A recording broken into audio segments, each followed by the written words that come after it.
ধীরে সুস্থে চোখ খুললাম। বাম হাতটা কেমন যেন ঝিম ধরে আসছে। গাঁড় কাত করে বাম দিকে তাকালাম। রুদ্র আমার হাত ধরে চোখ বন্ধ করে বসে আছেন। বাসার আশা যখন ছেড়ে দিয়েছিলাম ঠিক তখনই রুদ্রকে দেখতে পাই।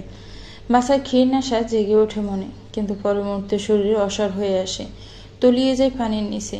এই তো বৌমার জ্ঞান ফিরেছে।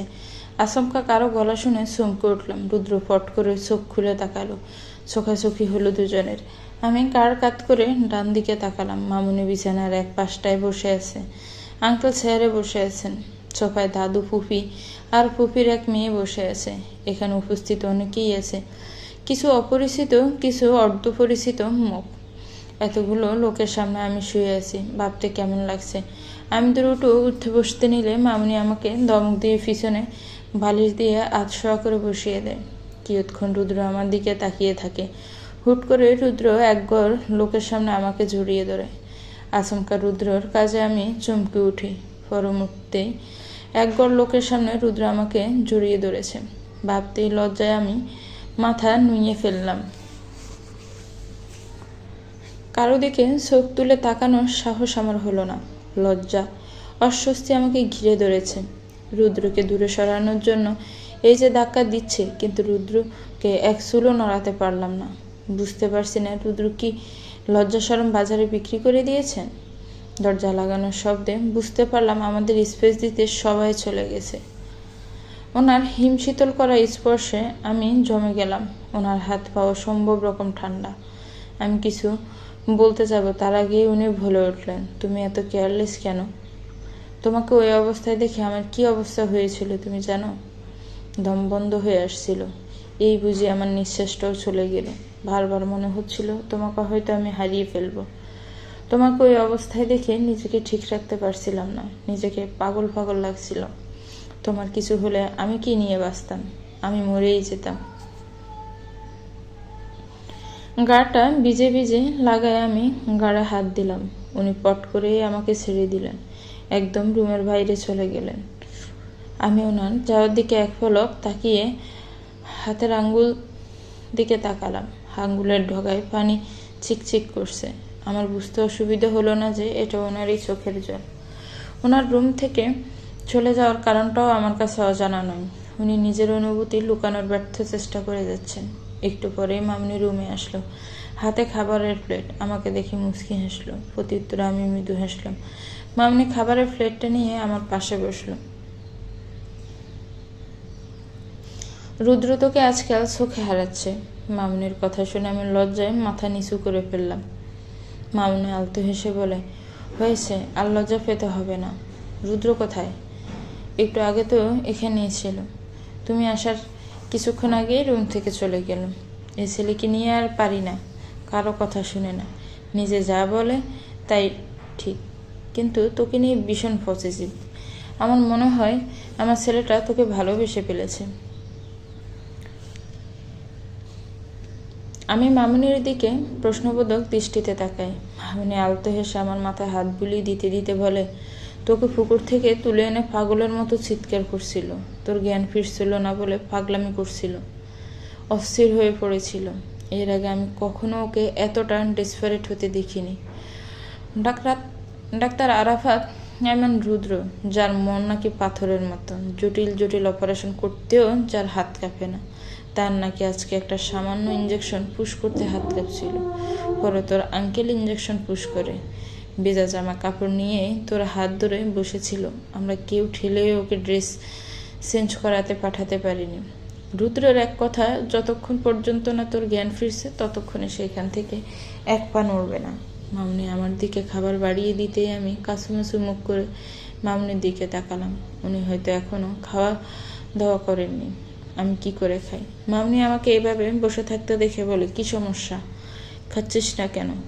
চুপচাপ হা কর। মামনি, উনি কিছু খাননি? আমি কি করে ওনাকে রেখে? আমার কথা শেষ হওয়ার আগে হুড়মুড়িয়ে রুমে ঢুকে পড়ে। মানুষগুলোকে ভালো করে দেখে বুঝতে পারলাম একটু আগে যারা এসেছিলেন। দাদু রুমে ঢুকতে ঢুকতে বললেন, কি গো নাতবো, আমার নাতিকে কিসের আসলে বাঁধছ? সে তো বউ ছাড়া কিছু বুঝে না, এই বুড়ো বউটাকেও ভুলে গেছে। দাদুর কথা শুনে আমি মাথা নিচু করে ফেললাম। এভাবে কেউ বললে আমার ভীষণ লজ্জা লাগে। দাদু এসে আমার পাশে বসে, হয়েছে হয়েছে, আর লজ্জা পেতে হবে না। লজ্জায় গাল দুটো তো লাল হয়ে গেছে। দোয়া করি সারা জীবন এমনি থাকো। তোদের ভালোবাসা অটুট হোক, কারণ নজর যেন না লাগে। একটা সম্পর্ক টিকিয়ে রাখতে যেমন বিশ্বাসের প্রয়োজন, তেমনি ভালোবাসারও প্রয়োজন হয়। রুদ্র ল্যাপটপে কাজ করছে আর আমি বিছানায় শুয়ে আছি। আমাকে চটপট করতে দেখে রুদ্র চিন্তিত কণ্ঠ বলে, কি হয়েছে, এমন চটপট করছো কেন? কথাটা বলতে বলতে রুদ্র আমার কপালের উপর হাত রাখে, অতঃপর আমার দিকে তাকিয়ে রাগী কণ্ঠে বলে, সবসময় তোমার কেয়ারলেসপনা আমার আর ভালো লাগে না। এত জোর তুমি আমাকে বলার প্রয়োজন মনে করলে না? রুদ্র আমাকে ছেড়ে দ্রুত ওষুধ নিয়ে আসেন। রীতিমতো আমাকে জোর করে খাইয়ে দেন। লাইট অফ করে এসে শুয়ে পড়লেন। আমাকেও টেনে শুইয়ে দিলেন। আলগোছা মাথায় হাত বুলিয়ে দিচ্ছেন। উনি ধমক দিয়ে বলে উঠলেন, কি হলো, ঘুমাচ্ছ না কেন? তোমার এখন রেস্ট নেওয়া প্রয়োজন। ঘুম আসছে না তো। আমার এখন আলাদা থাকা উচিত। আমার জ্বর হয়েছে, যদি এটা ভাইরাল ফিডার হয় সেটা আপনার জন্য সমস্যা, আপনারও হয়ে যাবে। আপনি আমার থেকে দূরে থাকুন। উনি একটানে আমাকে ওনার বুকের মাঝে নিয়ে যান। আমি অবাক হয়ে ওনার দিকে তাকিয়েছি। হুশ, আর কোনো কথা নয়, চুপচাপ ঘুমাও। হঠাৎই ওনার ফোনটা বেজে উঠল। উনি এখানে বসেই ফোনটা রিসিভ করলেন। ওনার একটা কথায় আমার কর্ণগোচর হলো, পিলিয়া মারা গেছে। কথাটা শুনে আমি বাকরুদ্ধ হয়ে গেলাম। নিজের কানকে বিশ্বাস করাতে পারছি না। মাথাটা জিমজিম করছে, সব কিছু কেমন এলোমেলো লাগছে। পিলিয়া আপু মারা গেছে? কিভাবে?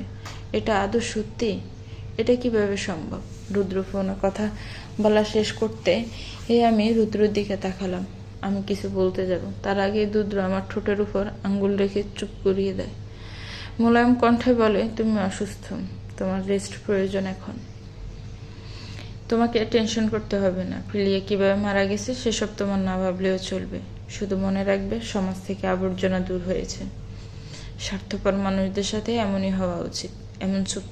এখন চুপচাপ ঘুমাও। আমি ওনার কথার বিপরীতে আর কিছুই বললাম না।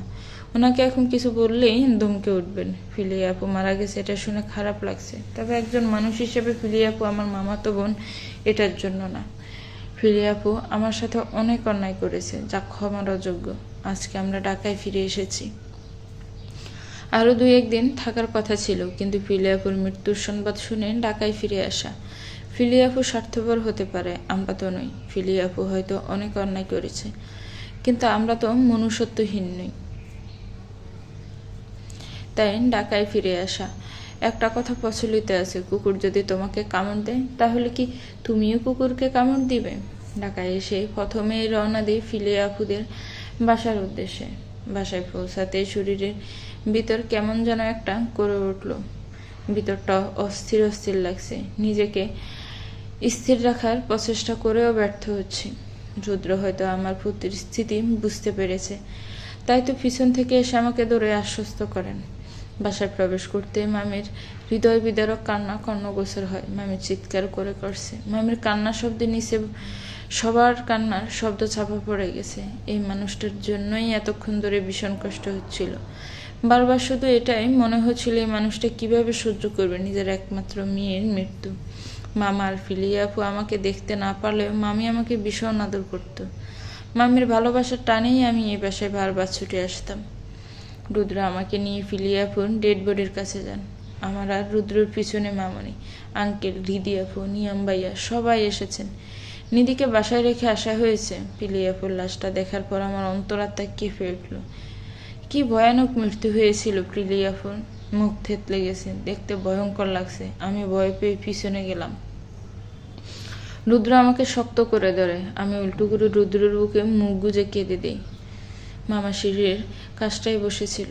এতক্ষণ আমাদের লক্ষ্য না করলে এখন ঠিকই দেখতে পান। আমাদের দেখা মাত্রই আমাদের দিকে ছুটে আসেন। আমাকে ধাক্কা দিয়ে রুদ্র থেকে সরিয়ে দেন। রুদ্রর কলা চেপে ধরে দাঁতের দাঁত চেপে বলেন, আমি জানি তুমিই আমার মেয়েকে মেরেছ। পুলিশ অফিসার, একে অ্যারেস্ট করুন। তুমি ছোটবেলা থেকেই আমার মেয়েকে সহ্য করতে পারতে না, আর এখন তো রুদ্র নিজের কলারটা মামার হাত থেকে ছাড়ানোর আগে আব্বু এসে ধাক্কা দিয়ে মামাকে দূরে সরিয়ে দেন। আব্বু চিৎকার করে বলেন, অনেক সহ্য করেছি তোমাদের অন্যায় আবদার। তোমাদের অন্যায় আবদার পূরণ করতে গিয়ে আমার মেয়েকে কষ্ট দিয়েছি। এখন রুদ্রের বিরুদ্ধে আর একটা উল্টাপাল্টা কথা বললে এর ফল কিন্তু ভালো হবে না। নিজের মেয়েকে ভালো করে মানুষ করতে পারোনি, জেদি বজমেজাজি উগ্র মেয়ে ছিল। লাই দিয়ে দিয়ে মেয়েকে তো একেবারে মাথায় তুলে ফেলেছিলে। মেয়ের কোনো অন্যায় তো তোমার চোখে পড়তো না। তোমার মেয়ে ড্রিঙ্কস করে ড্রাইভ করে অ্যাক্সিডেন্ট করেছে। এখানে রুদ্র আব্বুকে ফিস করে কিছু একটা বলেন, যেটা শোনার পর আব্বু চুপ করে যায়। রুদ্র 2 পকেটে হাত গুজে দিয়ে মামার দিকে তাকিয়ে বলেন, তো মিস্টার আহমেদ, আপনি কি যেন বলছিলেন? আমি আপনার মেয়েকে মেরেছি? আমি আপনার মেয়েকে ছোটবেলা থেকে সহ্য করতে পারতাম না, এটা একদম ঠিক কথা। ওর মতো অহংকারী মেয়েকে কারোরই সহ্য হবে না। আপনি কিছু একটা বলতে গিয়ে আটকে গেলেন। আপনি ফিলিয়া মারার কারণটা বলতে গিয়েও আটকে গেলেন। আচ্ছা, আপনি যখন বলতে পারছেন না, তাহলে আমিই বলছি। শুনুন পুলিশ অফিসার, মিস ফিলিয়া আমার ওয়াইফকে বারবার হত্যা করার চেষ্টা করেছে, কিন্তু প্রতিবারই ব্যর্থ হয়। গাড়ি দিয়ে ধাক্কা দিয়ে মেরে ফেলতে চেয়েছিল। সব পরিকল্পনা ব্যর্থ হওয়ায় আমার স্ত্রীর খাবারের সাথে বিষ মিশিয়ে মারতে চেয়েছিল। সেই পরিকল্পনাও সফল হয়নি আমার বন্ধুর জন্য। তাই ফিলিয়া সব রাগ খুব উবড়ে গিয়ে আমার বন্ধুর ওপর। ফিলিয়া এতটাই প্রতিহিংসা পরায়ণ যে আমার বন্ধুকেও হত্যা করার পরিকল্পনা করে। সেই পরিকল্পনায় সফল হয়ে গিয়েছিল। আপনারা তো জানেনই সে ব্যাপারটা। আপনিই তো আমার বন্ধুর কেসটা হ্যান্ডেল করেছিলেন, ডক্টর ইলানের কেস। লাস্ট মুহূর্তে কেউ একজন এসে ইলানকে হসপিটালে নিয়ে যায়। হসপিটাল থেকে ইলানকে কিডন্যাপ করে নিয়ে আটকে রাখেন।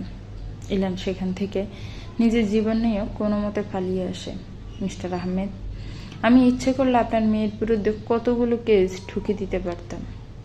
আপনার ধারণা আছে আমি ওকে বাঁচার জন্য সুযোগ দিয়েছিলাম, কিন্তু ফিলিয়ে নিজেই সেই সুযোগটা কাজে লাগায়নি।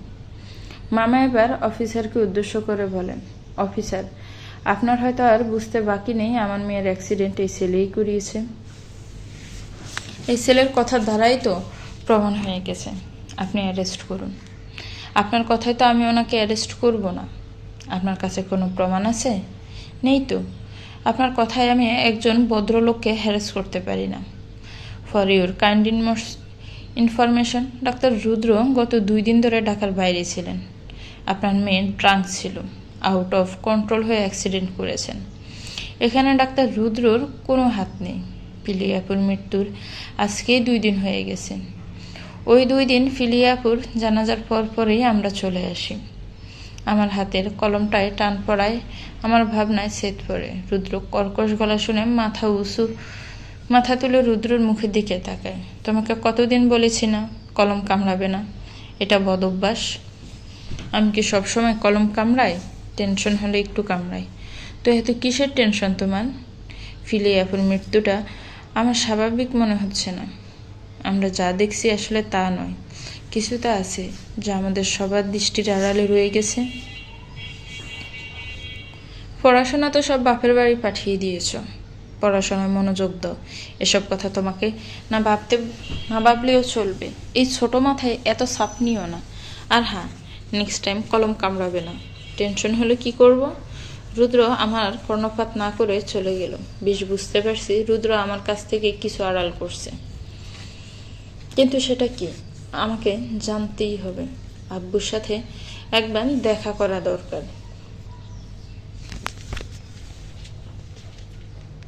আব্বু, আমি তোমার কাছ থেকে কিছু জানতে চাই।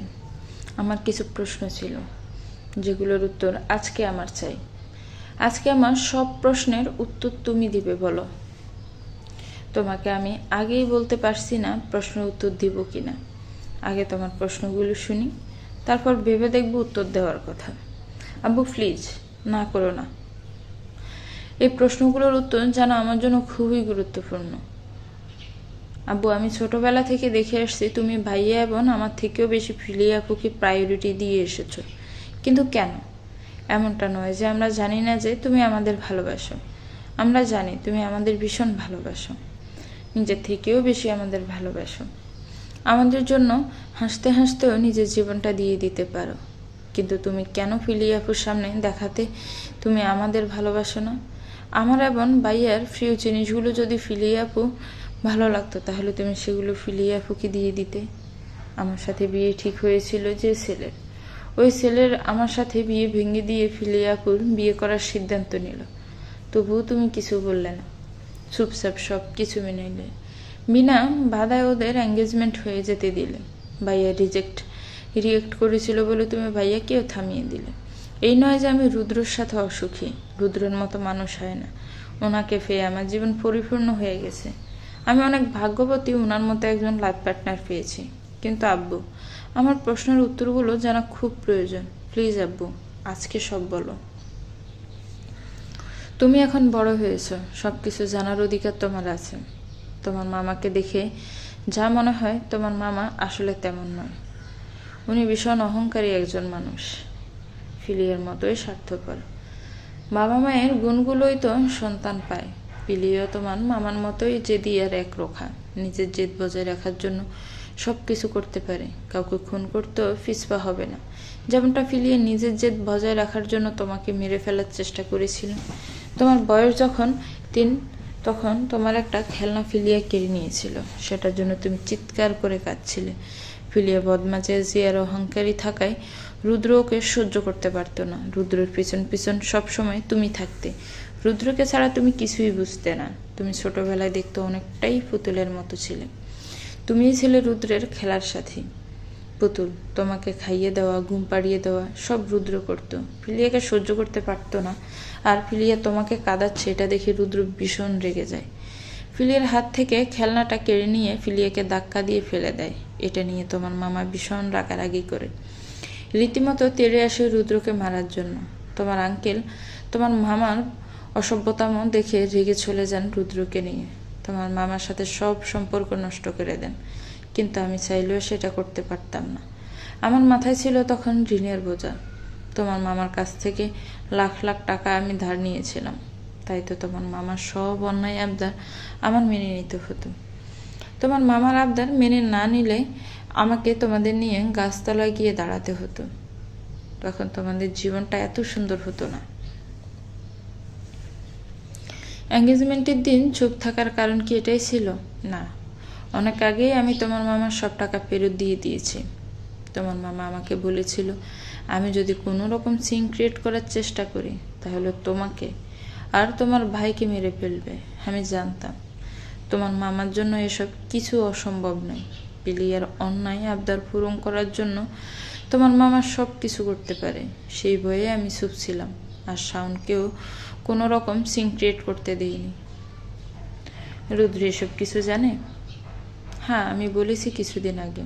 পিলিয়াপুর অ্যাক্সিডেন্ট কি রুদ্রই করিয়েছে? না, কিন্তু আমার মনে হয় ফিলিয়ার মৃত্যুর পিছনের রহস্য রুদ্র জানে, কিন্তু সবার সামনে সেই রহস্য ফাঁস করতে নারাজ। আচ্ছা আব্বু, আমি আসি। এখনই চলে যাবি? হ্যাঁ, এখান থেকে কলেজে যেতে হবে। আজকে তো কলেজে যাওয়া হলো না, তাই তো এর কাছ থেকে সব নিব, নোট নিব, দেন বাসায় যাব। একা যাবি? আমিও তোর সাথে যাই, চল। না, তোমাকে আর কষ্ট করে যেতে হবে না, আমি একাই যেতে পারবো। আব্বু, তোমার পিচ্ছিটা আর পিচ্ছি নেই, সে এখন বড় হয়ে গেছে, একা পথ চলতে পারে। বাবা মার কাছে সন্তান কখনো বড় হয় না। তুই তো আমার পিচ্ছি রাজকন্যা, সাবধানে যাবি, আর পৌঁছে আমাকে একটা ফোন দিবি। আমি মাথা নেড়ে সায় দিলাম। আম্মুর সাথে দেখা করে বাসা থেকে বের হয়ে এলাম। রাস্তা দিয়ে যেতে যেতে ভাইয়াকে মেসেজ করে দিলাম, এবার ভাইয়ার মনের প্রশ্নগুলোর উত্তর মিলবে। বাসায় আসতে আসতে বিকাল হয়ে গেল। বাসায় এসে আগে শাওয়ার নিয়ে নিলাম, ঘামে ভিজে একাকার হয়ে গিয়েছিলাম। পাক্কা 1 ঘন্টা জ্যামের জন্য আটকেছিলাম, বিরক্তির চরম মাত্রায় পৌঁছে গিয়েছিল। টাওয়াল নিয়ে চুল মুছতে মুছতে ওয়াশরুম থেকে বের হতেই কয়েকবার কেউ দরজায় নক করলো। হাতের টাওয়ালটা ছেড়ে রেখে দরজার দিকে অগ্রসর হলাম। দরজা খুলে দিতেই মামনি আমার দিকে নিজের ফোনটা বাড়িয়ে দিল। আমি জিজ্ঞাসা দৃষ্টিতে মামনির দিকে তাকাই। রুদ্র ফোন করেছে, নে কথা বল। মামনির সামনে রুদ্রের সাথে কথা বলবো ভাবতেও আমি জানি কেমন লজ্জা লাগছে। আমি নিজেকে দাতস্থ করে ফোনটা হাতে নিলাম। ফোনটা কানের কাছে নিতেই নিঃশ্বাসের আওয়াজটা ছাড়া আর কিছু শুনতে পেলাম না। আমি হ্যালো বলতেই রুদ্র ফোন কেটে দিল। কি থেকে কি হলো কিছুই আমার বোধগম্য হলো না। আমি মামুনির দিকে ফোনটা বাড়িয়ে দিলাম। কি হলো? রুদ্র ফোন কেটে দিয়েছে। রুদ্র তো তোর উপর ভীষণ রেগে আছে। তুই তো রুদ্রকে বলেই ওই বাসায় যেতে পারতি। কলেজের নাম করে কেন গেলি? রুদ্র তোকে ফোন করতে করতে অস্থির হয়ে উঠেছিল, কিন্তু তোর ফোনে কিছুতেই কল ঢুকছিল না। পরে ত্রয়ীকে কল করে জানতে পারে তুই তোদের বাড়িতে গিয়েছিস। এটা জানার পরেই তোদের বাসায় যেতে চেয়েছিল, কিন্তু হসপিটাল থেকে কল আসায় হসপিটাল চলে যেতে হয়েছে। আবার নিশ্চয়ই ঝগড়া করেছিস। তোদের দুজনকে নিয়ে আর পারি না। একসাথে থাকলে সারাদিন ঝগড়া করবি, আর দূরে গেলে দুজন দুজনকে চোখে হারাস। মামুনি বকবক করতে করতে চলে গেল। আমি একটা দীর্ঘশ্বাস ছাড়লাম। আঙ্কেল কিছুদিনের জন্য চট্টগ্রাম গিয়েছে। মামুনির শরীর খারাপ লাগছিল, তাই তাড়াতাড়ি শুয়ে পড়েছে। আমি রুদ্রের জন্য অপেক্ষা করছি। রুদ্র এখনো বাসায় ফিরেনি।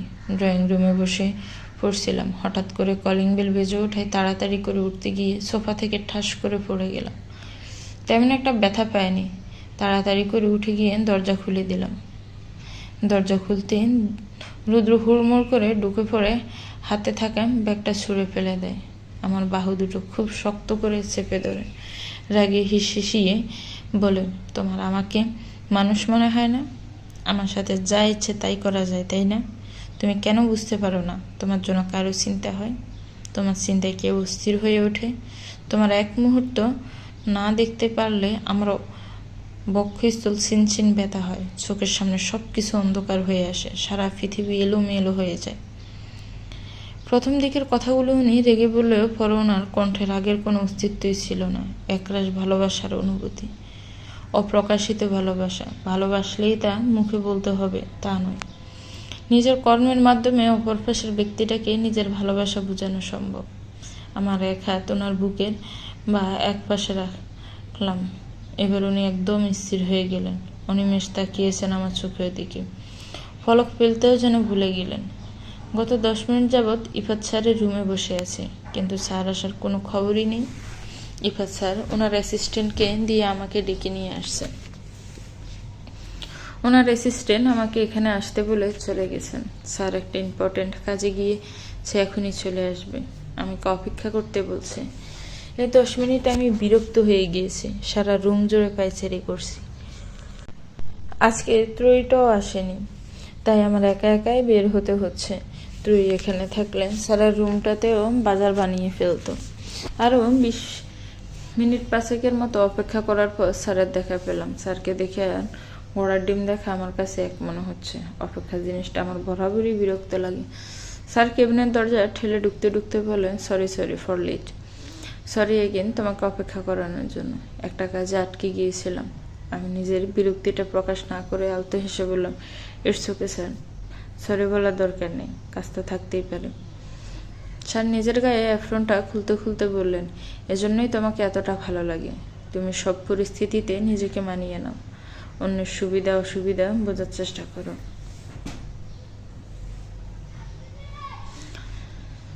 ইফাত স্যারের কথা শুনে আমি একটু অস্বস্তিতে পড়ে গেলাম। তবুও মেকি হেসে বললাম, স্যার কেন ডেকেছিলেন? ও হ্যাঁ, বসো বলছি।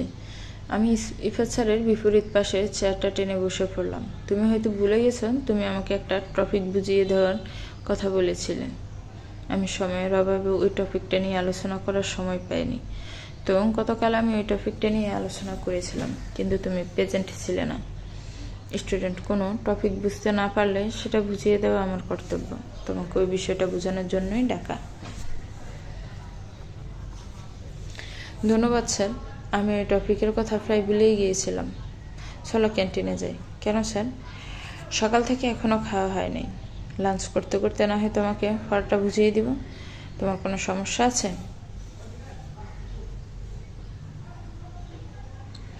আমি এবার অস্বস্তিতে পড়ে গেলাম। এভাবে একজন টিচারের সাথে তো ক্যান্টিনে বসা যায়? ব্যাপারটা নিঃসন্দেহে অস্বস্তিকর। যদি রুদ্র আমাদের দুজনকে একসাথে ক্যান্টিনে দেখে, তাহলে তো তুলো কালাম কাণ্ড বাঁধিয়ে দিবে।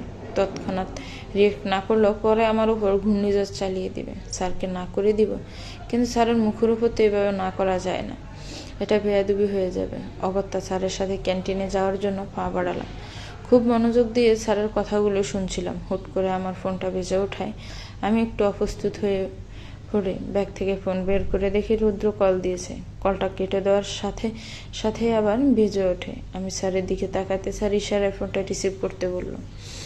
আমি জোরপূর্বক হেসে ফোনটা রিসিভ করে হ্যালো বলতে অপর পাশ থেকে রুদ্রর কর্কশ কণ্ঠ কর্মগোচর হলো। তোমার সাহস হলে কি করে আমার ফোন কেটে দেওয়ার? ক্যান্টিনে বসে দাঁত কেলানোর সাহস আমি বের করব।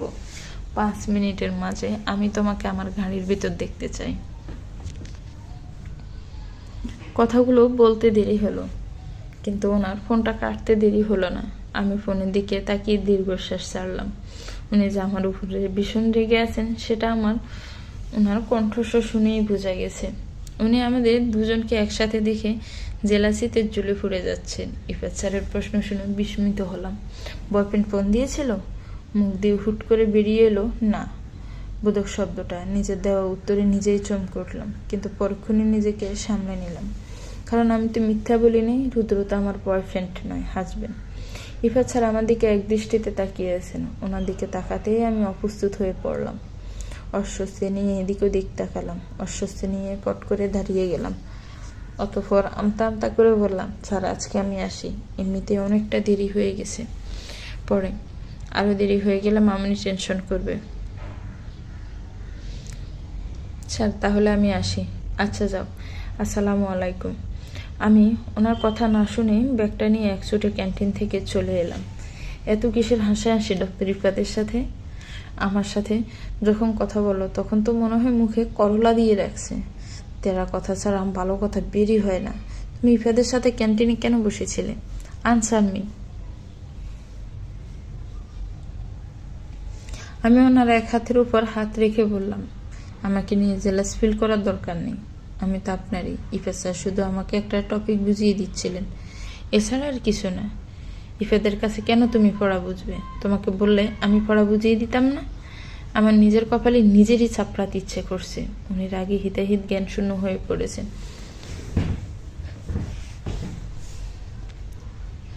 উনি ভুলে গিয়েছেন ইফাত স্যার আর উনি দুজনেই আলাদা 2 সাবজেক্টের টিচার। উনি কলেজের বিষয়টা নিয়ে এখনও রেগে আছেন। একটু আগেও টমকে রেখে গেলেন।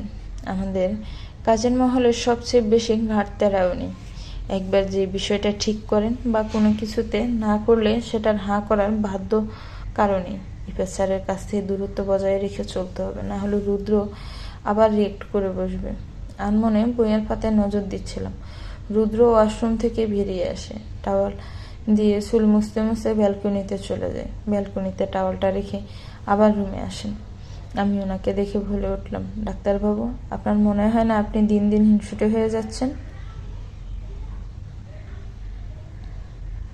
উনি কিছু না বলে আমার হাত থেকে টান দিয়ে বইটা নিয়ে নিলেন। সনপনে বইটা টেবিলের উপর রেখে দিলেন। কোনো রকম বাক্য ব্যয় না করে দপ করে আমার কোলে মাথা রেখে শুয়ে পড়লেন। আকস্মিক ঘটনায় আমি বাকরুদ্ধ হয়ে গেলাম। কিছু বলার শক্তিটুকুও হারিয়ে ফেললাম। আমি আমার বউকে নিয়ে হিংসা করছি, অন্যর বউকে নিয়ে নয়। নিজের বউকে নিয়ে হিংসা না করলে কি বন্ধুর বউকে নিয়ে হিংসা করব? সুন্দরী বউকে অন্য কারো পাশে দেখলে তো হিংসা হবেই। উনি আমার হাতটা নিয়ে ওনার মাথার উপর রাখলেন। নিবৃতে আমার উদরে মুখ গুজে দিলেন। আকস্মিক ওনার স্পর্শে আমি বরফের মতো জমে গেলাম। নড়াচড়া করার শক্তিটুকুও হারিয়ে ফেললাম। ওনার প্রতিটি নিঃশ্বাস আমার উদর ছুঁয়ে যাচ্ছে। আমার দৃষ্টি এলোমেলো হয়ে আসছে। ওনার বাকি কথাগুলো আর কর্ণপাত হলো না। আমি অস্বস্তিতে হাঁসফাঁস করছি। আমি চট করে ওনার মাথাটা আমার কোল থেকে নামিয়ে দূরে সরে গেলাম। উনি শোয়া থেকে উঠে দাঁড়িয়ে আমার দিকে গম্ভীর দৃষ্টি নিক্ষেপ করে দুগ্ধ পা ফেলে চলে গেলেন। আমি ওনার যাওয়ার দিকে নিবৃতে তাকিয়েছি। উনি কি আমার উপর রাগ করলেন? কিন্তু আমি কি করতাম? আমি তো ওনার এমন স্পর্শে অপ্রস্তুত হয়ে পড়েছিলাম। উনি কাউচে বসে গভীর মুখে কিছু পেপারস দেখছিলেন। আমি ওনার পাশে বসে পড়লাম। একটু দূরত্ব রেখেই বসেছি। নানাভাবে ওনার মনোযোগ আকর্ষণ করার চেষ্টা করছি, কিন্তু উনি আমাকে পাত্তাই দিচ্ছেন না। ওনার ধ্যান জ্ঞান সব এখন ওনার হাতে থাকা পেপারসের মাঝে। আমি হালকা কিছু ওনার মনোযোগ আকর্ষণ করার চেষ্টা করলাম। উনি ফিরেও তাকালেন না। আমি আশাহত হলাম। উনি এমন একটা ভাব করছেন যেন ওনার হাতে থাকা পেপারসগুলো থেকে চোখ সরালেই পৃথিবী ধ্বংস হয়ে যাবে। আমি দুজনের মাঝে দূরত্ব গুছিয়ে ওনার গা ঘেঁষে বসে পড়লাম। ওনার বাম হাতটা টেনে ধরলাম। উনি এবার আমার দিকে ফিরে তাকালেন, গম্ভীর গলায় বলে উঠলেন, সমস্যা কি? ডিস্টার্ব কেন করছো? কথাটা বলেই উনি আমার হাত থেকে নিজের হাতটা ছাড়িয়ে নিলেন। আমি ওনার দিকে তাকিয়ে মলিন কণ্ঠে বললাম, আপনি আমার সাথে এমন করছেন কেন? আপনি কি আমার উপর রেগে আছেন? উনি আমার দিকে না তাকিয়ে ফাইলপত্র ঘাঁটতে ঘাঁটতে উত্তর দিলেন, হঠাৎ তোমার কেন মনে হলো আমি তোমার উপর রেগে আছি? তখনকার বিষয়টা নিয়ে আমি আর কিছু বলার আগেই উনি বলে উঠলেন, আমি ছোটখাটো বিষয় নিয়ে রাগ করি না। এখন আর আমাকে ডিস্টার্ব করো না, যাও পড়তে বসো। আমি বিনা বাক্যে বেয়ে ওনার পাশ থেকে উঠে চলে এলাম। স্টাডি টেবিলের চেয়ারটা টেনে দপ করে বসে পড়লাম। বাজ করা বইয়ের মাঝ থেকে একটা বই টেনে নিলাম। ইফাত স্যারের অর্ধেক বোঝানো টপিকটা বোঝার আপ্রাণ চেষ্টা চালাচ্ছি, কিন্তু পড়াতে কিছুতেই মনোযোগ বসাতে পারছি না। ওনার অবহেলাগুলো যে আমায় বড্ড পড়ায়। ওনার একটা তুচ্ছ কথাও যে আমার ভিতরটা যে জ্বলে পুড়ে ছাই হয়ে যায়, সেটা কি উনি বুঝতে পারেন না? আমি মাথা নিচু করে পড়ছিলাম। উনি নিঃশব্দে এসে আমার পাশে বসলেন। আমার সামনে থেকে বইটা টেনে নিজের কাছে নিলেন। দক্ষতার সাথে পুরো বিষয়টা আমাকে খুব সুন্দর করে বুঝিয়ে দিলেন। নিশ্চুপ ভঙ্গিমাতে পুরো বিষয়টা বুঝে নিলাম। আমি একবারের জন্য ওনার দিকে তাকাইনি। বুঝানো শেষ, উনি গম্ভীর গলায় বললেন, নেক্সট টাইম কোনো টপিকস না বুঝলে আমার কাছে আসবা। অন্য কোনো ছেলের আশেপাশেও ঘেসবা না, যতই সে তোমার স্যার হোক। উনি আর কোনো বাক্য ব্যয় না করে রুম থেকে চলে গেলেন ডিনার করার জন্য। আমি ওনার পিছু পিছু ছুটলাম। ডিনার শেষে মামনির সাথে কিছুক্ষণ কথা বলে রুমে চলে এলাম। রুমে এসে একটু বেশিই অবাক হলাম। উনি বিছানায় শুয়ে আছেন, কিন্তু ওনার পাশে কোনো কোলবালিশ নেই। উনি নিজে থেকে সরিয়েছেন। এটাও অসম্ভব। হয়তো উনি ভুলে গেছেন। আমি কাউসের উপর থেকে কোলবালিশটা নিয়ে এসে বিছানার মাঝ বরাবর রেখে দিলাম। আমি বিছানায় উঠে বসতে উনি দপ করে চোখ খুলে ফেললেন। নিজের পাশে কোলবালিশ আবিষ্কার করে হয়তো উনি ঈষৎ রেগে গেলেন। এক ঝটকায় কোলবালিশ দূরে ছুঁড়ে মারলেন। ওনার কর্মকাণ্ডে আমার মুখ হা হয়ে গেল। নিজেকে সামলে নিয়ে বললাম, এটা আমি কি করলেন? কোলবালিশটা ছুঁড়ে মারলেন কেন? তোমার সাহস কি করে হয় এই থার্ড পার্সনটাকে এখানে রাখার? এতদিন তো এটাই আপনার জানু সোনা কলিজা ছিল, আজকে এটা থার্ড পার্সন হয়ে গেল। আমি ভাবলাম আপনি হয়তো কোলবালিশটা মাঝখানে রাখতে ভুলে গেছেন। তোমাকে এত ভাবতে কে বলেছে? ভেবেছিলে যখন এটা ভাবতে পারলে না আমি ইচ্ছে করে সরিয়ে রাখছি? আমি হুশ, আর কোনো কথা নয়। উনি আমার হাত ধরে টেনে শুইয়ে দিলেন। উনি আমার অতি সন্নিকটে এসে শুয়ে পড়েন। আরেকটু ঘনিষ্ঠ হয়ে উনি আমাকে এক হাতে জড়িয়ে ধরেন। আমার শরীর বরফের ন্যায় জমে গেল। শির দ্বারা শীতল বাতাস বয়ে গেল। বিস্ময়ে আমার চোখ দুটো বড় বড় হয়ে গেছে। ওনার চোখের চাহনিতে শীতল, ওনার গাঢ় কালো রঙের ঠোঁটের চোখের মনের দিকে তাকিয়ে আমার ঘোর লেগে গেল। ওনার চোখের পলক পড়তেই আমার ঘোর কেটে গেল। ওনার দিক থেকে দৃষ্টি সরিয়ে নিলাম। দৃষ্টি এলোমেলো হয়ে আসছে। দ্বিতীয়বারের মতো ওনার এই বেসামাল প্রখর চোখের দিকে তাকানোর সাহস আমার নেই। ওনার কাছ থেকে ছাড়া পাবার জন্য নড়াছড়া করতে উনি প্রখর কণ্ঠে বলে উঠলেন, একদম নড়াছড়া করবে না, যেভাবে আছো এভাবেই থাকবে। নিজেও ঘুমাও আর আমাকেও ঘুমাতে দাও। কথাটা বলেই উনি চোখ দুটো বন্ধ করে নিলেন। কিন্তু আমার চোখ জোড়া বন্ধ হলো না। আমার দৃষ্টি ওনার এলোমেলো চুল আর ওনার চোখ জোড়াতেই আটকে গেছে। কিয়ৎক্ষণ অতিবাহিত হলো। সময় অতিবাহিত হচ্ছে, সেই সাথে ঘুরছে ঘড়ির কাঁটা রাত 11টার ঘর পেরিয়ে 12টার ঘরে পা দিয়েছে। কিন্তু আমার চোখে ঘুম নেই। আমার দৃষ্টি আটকে গেল ওনার কানের পাশে কালো কুচকুচে তিলটায়। দৃষ্টি বেসামাল হয়ে আসছে, চেয়েও চোখ ফেরাতে পারছি না। উনি তো এখন ঘুমিয়ে আছেন। ওনার তিলটা একটু ছুঁয়ে দেয়, তাহলে কি খুব বেশি ক্ষতি হয়ে যাবে? আমার উষ্ঠচড়া যদি ওনার তিলটা স্পর্শ করে দেয়, তাহলে কি খুব বড় অন্যায় হয়ে যাবে?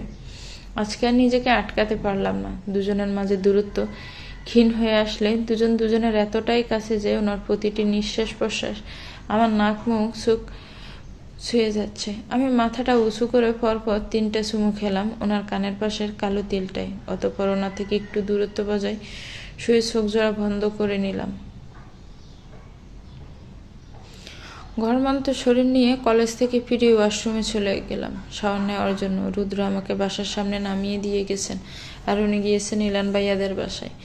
মামুনি ইলান ভাইয়াদের পরিবারের সবাইকে লাঞ্চে করার জন্য দাওয়াত করেছেন। ইলান ভাইয়া এতদিন ধরে আসবো করেও শেষ মুহূর্তে বেঁকে বসেছেন। উনি এতটা রাস্তা ড্রাইভ করে আসতে পারবেন না। ওনার হাত পা নাক মুখ সব ব্যথা করছে। এতটা রাস্তা ওনার পক্ষে ড্রাইভ করে আসা অসম্ভব। উনি যে আলসেমির জন্য আসতে চাচ্ছে না সেটা রুদ্র ভালো করেই বুঝতে পেরেছিল। তাই তো রুদ্র আনতে গেছে। বেশ সময় নিয়ে শাওয়ার নিলাম। ওয়াশরুমের দরজায় নক করতেই মাথায় টাওয়াল পেঁচি বেরিয়ে এলাম। উনি ওয়াশরুমে ঢুকতে দাঁত কটমট করতে করতে কিছু একটা বললেন, কিন্তু আমার কর্ণগোচর হলো না। আমি পরিপাটি হয়ে সবার সাথে দেখা করতে গেলাম। সবার সাথে কুশল বিনিময় করলাম। রুনা আপু 6 মাসের অন্তঃসত্ত্বা। তার দরুন রুনা আপুর পেটটা অনেকটাই ফুলে উঠেছে। ইলান ভাইয়ের আম্মু হাসতে হাসতে মামুনিকে উদ্দেশ্য করে বলে, ভাবি আমার আর তর সইছে না। কবে যে বাচ্চাটা পৃথিবীতে আসবে আর আমি ওকে নিয়ে খেলবো। প্রহর যেন কাটছেই না। এখনই তো নাতি নাতনি নিয়ে খেলার বয়স। আমার আর মায়ের এখন আর বাচ্চা বৌমাকে নিয়ে খেলা আমার আর মায়ের এখন বাচ্চা বউকে নিয়ে খেলার বয়স। উনি চুলে হাত চালিয়ে সোফায় আয়ুষভঙ্গিতে বসতে বসতে কথাটা বললেন। আমি ওনার কথাটা শোনা মাত্রই রাগে ফুঁসে উঠলাম। রাগে নাক ফুলিয়ে বললাম, আমাকে একদম বাচ্চা বলবেন না। আমি মোটেও বাচ্চা নই। তুমি তো বাচ্চাই। তুমি জানো না 18 বছরের নিচে সবাই শিশু। আমার বয়স মোটেও 18 বছরের নিচে না। আমার বয়স 18 বছর 10 মাস 28 দিন 4 ঘন্টা। মাঝখান থেকে ইলান ভাইয়া রসিকতা সুরে বলে, তুমি বাচ্চা হবে কেন? তুমি তো 45 বছরের যুবতী। আমি গাল ফুলি ইলান ভাইয়ার দিকে তাকাই। তারপর দুবদা পা ফেলি নিজের রুমে চলে আসি। ছাদের রেলিংয়ের উপর বসে আছি। আমার দৃষ্টি ওই দূর আকাশের জলমল করা তারার দিকে। ইলান ভাইয়ারা কিছুক্ষণ আগেই চলে গেছে। আমার পেছনে রুদ্রর উপস্থিতি অনুভব করতে পারছি। রুদ্র আমার হাত ধরে ফেললেন। আমাকে রেলিং থেকে নামানোর আগেই বলে উঠলেন, প্লিজ একটু থাকি না। প্রতিদিন তো আর বসি না। আমার নিজের উপর ভরসা আছে। এখান থেকে পড়ব না। উনি নিঃশব্দে পিছন থেকে এক হাত দিয়ে আমাকে জড়িয়ে ধরলেন। আমি ওনার কাজে মুচকি হাসলাম। ওনার দিকে না তাকিয়ে বুঝতে পারছি উনি আমার দিকেই তাকিয়েছেন। উনি গলা স্বর নিচু করে বললেন, মন খারাপ? তাহলে এমন করছে কেন? কেমন উদাসীন নিস্তব্ধ? আমি জানি তোমার মন খারাপ থাকলে এখানেই এভাবে বসে থাকো। আজকে আমার একটু মন খারাপ না। আমি তো নিজের জীবনের হিসাব মিলাতে ব্যস্ত। জানেন, জীবনটা অনেক অঙ্কের মতো।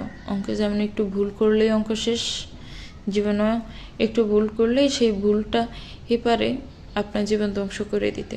অঙ্ক যেমন প্রথমে একটু ভুল হলে শেষে আর হিসাব মিলানো সম্ভব হয় না, তেমনি জীবন গঠনের শুরুতে যদি ভুল করা হয় তাহলে সেই জীবনের হিসাব কখনোই মিলবে না।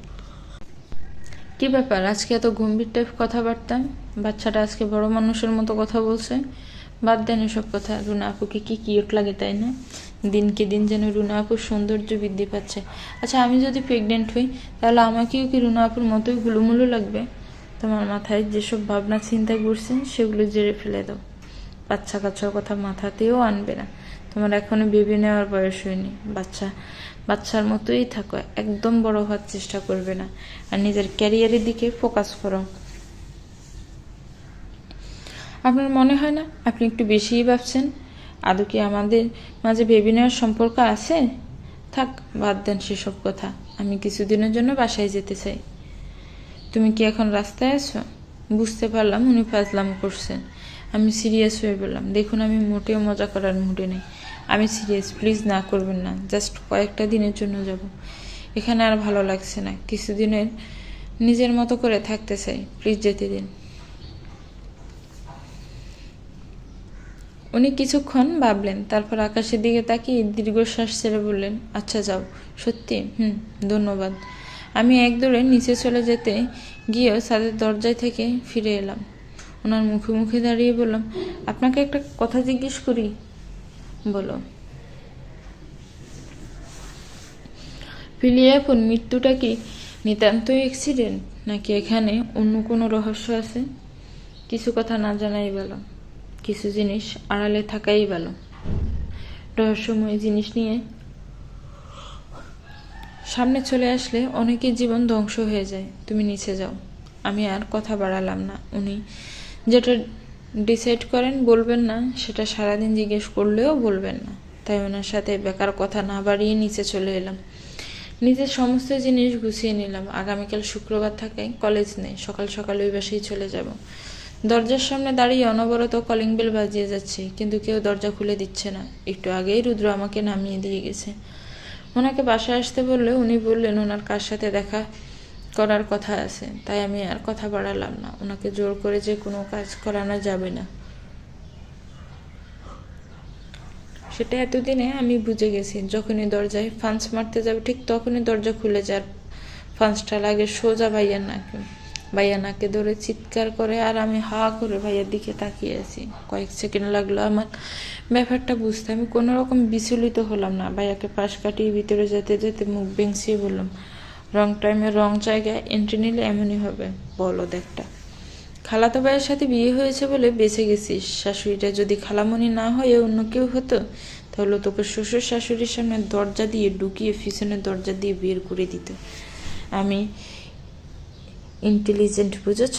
তাই এমন একটা বাসার বউ হয়েছি যে বাসার পিছনের দরজা নেই, তাই বাসা থেকে বের করে দেওয়ারও টেনশন নেই। চোখের সামনে থেকে বিদায় হও তো। তোমাকে দেখে আমার নাক চুলকাচ্ছে। মানুষ ঠিকই বলে শয়তান কোনোদিন ভালো হয় না। কয়লা দুলে যেমন ময়লা জানে, তেমনি শয়তান যতই ভালো মানুষের গলায় ঝুলিয়ে দাও না কেন, সে কখনো ভালো হবে না। আমার নাকটা ভেঙে দিলি। আমি আজকে একটা অভিশাপ দিলাম, তোকে আর তোর ছেলের নাক বুঝা হবে। আমি ভাইয়ার দিকে তাকিয়ে বেংসি কেটে বললাম, শকুনের দোয়ায় গরু মরে না, আম্মু কই? তুই নুজো খুঁজে নে। আমার ঠেকা পড়ছে না বলতে। ভাইয়া হাত দিয়ে নাক ঘষতে ঘষতে রুমে চলে গেল। আমি ভাইয়া যাওয়ার দিকে বিরক্তিকর সাউনি নিক্ষেপ করে আম্মুকে ডাকতে শুরু করলাম। আম্মু, আম্মু, আম্মু তাড়াতাড়ি তড়িঘড়ি করে রুম থেকে বের হয়ে এলো। তো কখন এলি? কেমন আছিস? আজকে আসবে, আগে বলবি না? তোর স্বভাবটা এখনো চেঞ্জ হলো না। বাসা আসলেই আগে আমাকে চাই। আমার এই বাজে স্বভাব কোনোদিন যাবে না। তোমার তো একসাথে 100টা প্রশ্ন করা অভ্যাস এখনো পরিবর্তন হয়নি। আমি আসছি অনেকক্ষণ, কিন্তু তোমারই তো পাত্তা নাই। আমি ওয়াশরুমে ছিলাম। আমি যদি আগে বলে দিতাম তাহলে তার তুমি এতটা সারপ্রাইজড হতে না। আমি তোমাকে সারপ্রাইজ দিতে চেয়েছিলাম। আর আমি অনেক ভালো আছি। তুমি কেমন আছো? তোকে দেখার পর খারাপ থাকি কিভাবে? কতদিন ধরে তোকে দেখি না। কিছুদিন ধরে তোকে দেখার জন্য মনটা আনছান করছিল। আমি তোমার মন পড়তে পারি, তাই তো তোমার মন পড়ে চলে এসেছি। তোমার সাথে আমার অনেক কথা আছে। আগে ফ্রেশ হয়, কিছু খেয়ে নে, তারপর তোর কথা শুনবো। ভাইয়া আমার বিছানার উপর পায়ের উপর পা তুলে শুয়ে সাউন্ড দিয়ে গান শুনছে। গানের তালে তালে পা নাচাচ্ছে। আমি কিছুক্ষণ পর পর বিরক্তকর চাহনি করছি ভাইয়ার দিকে, কিন্তু সেদিকে ভাইয়ার কোনো ভ্রুক্ষেপ নেই। ভাইয়া তুমি যাবে এখান থেকে, না হলে মোবাইল ছুঁড়ে মেরে তোমার মাথা ফাটিয়ে দিব। ফোনটা হাতে নিতেই ফোনটা বেজে ওঠে। আমি রিসিভ করতে নিলেই ভাইয়া ভুলে ওঠে, তোর লজ্জা শরম নাই? ভাইয়ের সামনে জামাইয়ের সাথে কথা বলবি? আমি তোর গুরুজন, আমাকে রেসপেক্ট করে এখান থেকে বিদায় হ। আমি ভাইয়ার দিকে রাগিয়ে কটমট করতে করতে চলে গেলাম। মাঝরাতে রুদ্রকে ড্রয়িং রুমের সোফায় আয়েশ করে বসে থাকতে দেখে আমি চমকে উঠলাম। এটা কি সত্যিই রুদ্র, নাকি আমার রুম? আচ্ছা, আমি স্বপ্ন টপ্ন দেখছি না তো? স্বপ্নই হবে। এটা রুদ্র হতেই পারে না। মাঝরাতে রুদ্র আমাদের বাসায় আসবে, এটা অসম্ভব। রুদ্রর দিকে তাকিয়ে কানার মতো হাঁটতে গিয়ে চেয়ারে পা লেগে গেল। রুদ্র আমার কাছে, হয় রুদ্র আমাকে ধরে ফেললো। এবার বুঝতে পারলাম এটা স্বপ্ন না সত্যি। এটা বোঝা মাত্রই আমার চোখ দুটো বড় বড় হয়ে গেল। যে লোক রাত 10টার পরে কাউকে ফোন দেয় না, সেই লোক নাকি মাঝরাতে আমাদের বাসায় এসেছে, এটাও দেখার বাকি ছিল। পর মুহূর্তে রুদ্র দমক শুনে কেঁপে উঠলাম। তুমি এতটা কেয়ারলেস কি করে হতে পারো? এত বড় একটা চেয়ার, সেটাও দেখতে পারছো না? এখন যদি তুমি এখান থেকে পড়ে যেতে কি হতে পারতো ভাবতে পারছো? তোমার কোনো আইডিয়া আছে আমি তোমাকে নিয়ে কতটা টেনশনে থাকি? তুমি কবে একটু নিজের কেয়ার নিতে শিখবা? রুদ্র আমার আরেকটু সন্নিকটে আসতে কারো আসার শব্দ শুনে আমাকে ছেড়ে দিয়ে দূরে সরে যায়। হালকা একটু কেশে সোফায় গিয়ে বসে পড়েন। আব্বু আর ভাইয়া এসে রুদ্রর বিপরীত পাশের সোফায় বসে। রুদ্রর সাথে কিছুক্ষণ কথা বলে আব্বু রুমে চলে যায়। আব্বু হাই প্রেশারের রুগী, বেশি রাত জাগলে আবার প্রবলেম হয়। ভাইয়ার একটা ফোন আসে, ভাইয়া উঠে চলে যায়। আম্মু অতি দ্রুত এসে রুদ্রের সামনে উপস্থিত হয়। আম্মুর হাতে সবজি কাটা ছুরি। আম্মু এখন রান্না করছে, রান্না করবেই না কেন? একমাত্র বোনের একমাত্র ছেলে, তার উপর একমাত্র মেয়ের জামাই, কত আদরের। তাহার খাতির যত্নে কি কমতি রাখতে পারে? অবশ্যই না। আম্মু ব্যস্ত হয়ে পড়লো রুদ্রকে জিজ্ঞেস করতে সে কি খাবে না খাবে। অবশ্য আম্মু সবই জানে। আমাকে এভাবে দাঁড়িয়ে থাকতে দেখে আম্মু আমার দিকে চোখ গরম করে তাকিয়ে বলে, ওখানে দাঁড়িয়ে আছিস কেন? দেখছিস ছেলেটা একা একা বসে বোরিং ফিল করছে, কোথায় একটু কথা বলবি তা না, ওখানে দাঁড়িয়ে আছে। হসপিটাল করে এত পথ জার্নি করে আসছে, কিছু লাগবে কি না এসবও তো জিজ্ঞেস করতে পারিস। তোর মাথায় কোনোদিন বুদ্ধিশুদ্ধি হবে না। আমি হাবলার মতো আম্মুর দিকে তাকিয়ে আছি। আম্মু হঠাৎ এমন অদ্ভুত বিহেভ করছে কেন সেটাই বুঝতে পারছি না। আর ওনাকে হসপিটাল করে এতটা পর জার্নি করে আসতে আমি বলেছিলাম? যত সব ডং। আম্মু আরেকবার চোখ গরম করে তাকাতে আমি সুর করে গিয়ে রুদ্রের পাশে বসে পড়লাম। আম্মু চলে যেতে রুদ্র একেবারে আমার গা ঘেঁষে বসে পড়ে। আমি বিরক্তিকর চাহনি ওনার দিকে নিক্ষেপ করি। আমি কাট গলায় বলি, আপনি এখানে কেন এসেছেন? মাঝরাতে কেউ কারো বাসায় আসে? আমার বউ এখানে আর আমি এখানে আসবো না, এটা হতে পারে? আমার শ্বশুর বাড়ি, আমি যখন ইচ্ছা তখন আসবো, তোমার কি? আমি এর আগে হিসিয়ে বললাম, মাঝরাতে এই বাসে এসে কি প্রমাণ করতে চাইছেন? আমাকে ছাড়া আপনি থাকতে পারেন না? আপনি বউ পাগল হয়ে গেছেন? আমার জন্য আপনার ভালোবাসা উতলাইয়ে পড়তেছে? আমার কোমর চেপে ধরে উনি আমাকে আর একটু নিজের সাথে মিশিয়ে নিলেন। আমি ওনার কাছ থেকে ছাড়া পাওয়ার জন্য ছটফট করছি, অস্বস্তিতে হাঁসফাঁস করছি, বারবার এদিক ওদিক তাকাচ্ছি। কেউ যদি চলে আসে আর আমাদের এভাবে দেখে ফেলে, তাহলে মান সম্মান আর থাকবে না, সব প্লাস্টিক হয়ে যাবে। রুদ্র আমার কানের কাছে মুখ নিয়ে এসে মোহনীয় কণ্ঠে বলল, এরকম একটা সুন্দরী বউ ঘরে থাকলে যে কেউই পাগল হবে। উনি আরও কিছু বলতে চেয়েছিলেন, কিন্তু ভাইয়া এদিকে আসতে দেখে উনি আমাকে ছেড়ে দিয়ে একটু দূরে সরে বসলেন। সেই সুযোগে আমি সেখান থেকে উঠে চলে আসলাম। জামাই আদর কাকে বলে, কত প্রকার, কি কি, সেটা আজকে উনি ভালো করেই টের পেয়েছেন। উনি রুমে এসেই চার হাত পা মেলে বিছানায় শুয়ে পড়েছেন। তোমার মা আজকে আমাকে 4 মাসের খাবার একসাথে খাইয়ে দিছে। ওহ গড, ব্যাঙের মতো না, আমার পেটটাও ফেটে যায়। ওনার কথা শোনা মাত্র আমি হেসে দিলাম। উনি আছোয়া হয়ে বসলেন, আমার এক হাত ধরে টেনে ওনার কাছে নিয়ে আসলেন। আমার কোমর চেপে ধরে নিজের সাথে মিশিয়ে নিলেন। কানের কাছে মুখ নিয়ে এসে পিস করে বললেন, আমার ওপর কি জাদু করেছো বলো তো? তোমাকে ছাড়া আর এক মুহূর্ত থাকতে পারি না, সব কিছু ফাঁকা লাগে। আমার কি হলো আমি নিজেই বুঝতে পারলাম না। হুট করেই ওনাকে প্রশ্ন করে বসলাম, আপনি আমাকে ভালোবাসেন? এই প্রশ্ন করাটা অনেকটা বাচ্চামো হয়ে গেল। যেখানে উত্তরটা জানা সেখানে প্রশ্ন করাটা বৃথা। ওনার উত্তরটা যে নেগেটিভ হবে সেটা তো আমি জানি।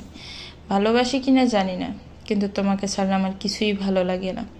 তোমাকে আগে সহ্য করতে পারতাম না, আর এখন তোমাকে ছাড়া আমার পক্ষে থাকা সম্ভব না। তোমাকে জড়িয়ে না ধরলে আমার ঘুম আসে না। তুমি আমার বদ অভ্যাস হয়ে গেছো, প্রিয় বদ অভ্যাস, যেটা ছাড়া এক মুহূর্ত আমার পক্ষে থাকা সম্ভব না। তুমি আমার অস্তিত্বে মিশে গেছো। তুমিহীনে এই আমি প্রাণহীন। বেঁচে থাকার জন্য আমার তোমাকে প্রয়োজন, নিঃশ্বাস নেওয়ার জন্য তোমাকে প্রয়োজন। কোনোদিন তুমি আমার কাছ থেকে দূরে সরে গেলে জানবে হার্টের ডক্টর এর হার্টটাও তুমি নিয়ে যাবে। যেদিন তুমি থাকবে না, জেনে রেখো এই রুদ্র নামক ব্যক্তিটাও আর থাকবে না। ওনার মোহনীয় কণ্ঠে আমি একটা ঘোরের মাঝে চলে গেলাম। নিজে থেকে আমি ওনার আরেকটু কাছে চলে গেলাম। ওনার বুকে মাঝে মাথা রাখলাম। উনি আমার মাথায় শব্দ করে চুমু খেলেন। আবেশে আমি চোখ বন্ধ করে নিলাম। আমি ওনাকে জড়িয়ে ধরেই শুয়ে পড়লাম।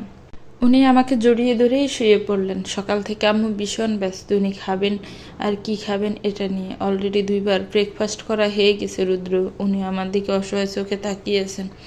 আমি ওনার দিকে তাকিয়ে দাঁত কেলিয়ে হাসছি। আমাকে খাবার নিয়ে জোর করে মুখে খাবার ঠুসে দেওয়া। দেখুন এখন কেমন লাগে। আম্মু এক একটা রেসিপি রান্না করছে আর রুদ্রকে খাইয়ে যাচ্ছে।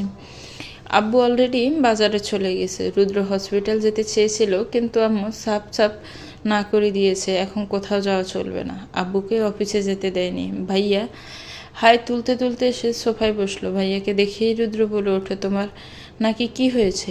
গতকাল থেকে লক্ষ্য করছি নাকটা কেমন যেন লাগছে। কি আর হবে, তোমার ওই দজ্জাল বউ ঘুষি দিয়ে নাক ফাটিয়ে দিয়েছে। ভাই, এই মেয়েরে কেমনে সহ্য করো? মাইয়া মানুষ মানেই প্যারা। একে দেখে আমার বিয়ে করার শখ মিটে গেছে। সারা জীবন আবিয়েতে থাকবো, তবুও কোনো মেয়েকে বিয়ে করব না। তোমাকে কোনো মেয়ে বিয়ে করতে হবে না। এক কাজ করো, তুমি একটা ছেলেকে বিয়ে করে ফেলো। কথাটা বলে আমি ভাইয়ার দিকে দাঁত কেলিয়ে তাকাই। ভাইয়া মুখ কালো করে সোফায় বসে রয়েছে। ভাইয়া হয়তো ভুলে গিয়েছিল আমার সামনে বেফাস কথা বলা মানেই পেশে যাওয়া। ভাইয়া মুখ কালো করেই বলে, তোর মতো মির্জাফর আমি জীবনে দেখি নেই। আজকে 2 দিন হয়েছে রুদ্র সাথে ফিরে এসেছি। এসেই দুজনের কর্মজীবন নিয়ে ব্যস্ত হয়ে পড়েছে। রুদ্র হসপিটাল নিয়ে বিজি, আর আমি আমার পড়াশোনা নিয়ে ব্যস্ত। রুদ্র আমাদের বাসা থেকে এসে ময়মনসিংহ চলে গেছে। হসপিটালে জরুরি কাজের জন্যই ময়মনসিংহ যাওয়া। ওখানে গিয়ে উনি অনেক ব্যস্ত হয়ে পড়েছেন। রুদ্র এতটাই ব্যস্ত যে 1 মিনিটের মতো স্বস্তির নিঃশ্বাস নেওয়ার মতো সময় নেই। কিন্তু এত ব্যস্ততার মাঝেও আমার প্রতি ওনার খেয়াল রাখা, কেয়ার করা একটুও কমেনি। হয়তো কাছে থেকে নিজে এসব করতে পারেন না, তবে দূর থেকেই আমার খেয়াল রাখছেন। আমার প্রতি বিন্দুমাত্র অনীহা উনি দেখান না। আমার কখন কি লাগবে সব কিছুর খেয়াল রাখছেন। মামুনিকে ফোন করে আমার খাবারের নজরদারি করেন। টাইমে আমাকে ফোন করে খাবারের কথা মনে করিয়ে দেওয়া। সারাদিন কর্মব্যস্ততার পরও আমার আবদার রাখতে রাতে আমার সাথে ফোনে কথা বলা। অন্যান্য কপোদিদের মতো হয়তো ঘন্টায় ফোনে কথা বলেন না, তবে মিনিট 5 আমার সাথে যতটুকু কথা বলেন ততটুকুই আমার জন্য এনাফ। ওনার ঢাকায় ফিরতে আরও 3-4 দিন লাগবে, তাই রুদ্র আমাকে আমাদের বাসায় চলে যেতে বলেছে। উনি এখন এখানেই নেই, আর আমি একা কলেজে যাব সেটা উনি হতে দিতে পারেন একদমই না। আমাদের বাসায় চলে গেলে ভাইয়া কলেজে দিয়ে আসতে পারবে, আবার নিয়ে আসতেও পারবে। আমি ব্যাগ গুছিয়ে নিলাম, ভাইয়া আমাকে নিতে আসছে। ভাইয়া নিজেও জানে না কি ফেরায় নিতে আসছে। একবার শুধু বাসায় যাই, ভাইয়ার জীবন জ্বালাময় প্যারাময় করে দিব। বুড়ে হয়ে গেছে, এখনো বিয়ে করে না।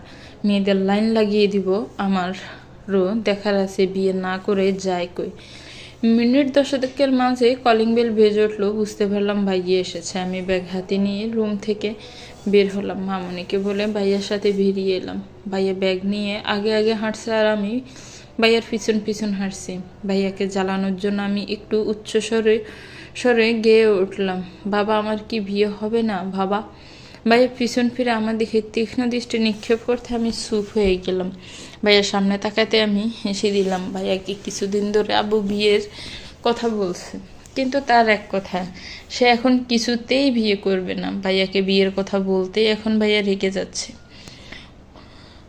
গত মিনিট 20 যাবৎ জ্যামে আটকে আছি। এতক্ষণ ধরে জ্যামে আটকে আছি, কিন্তু জ্যাম ছাড়ার নামগন্ধ নেই।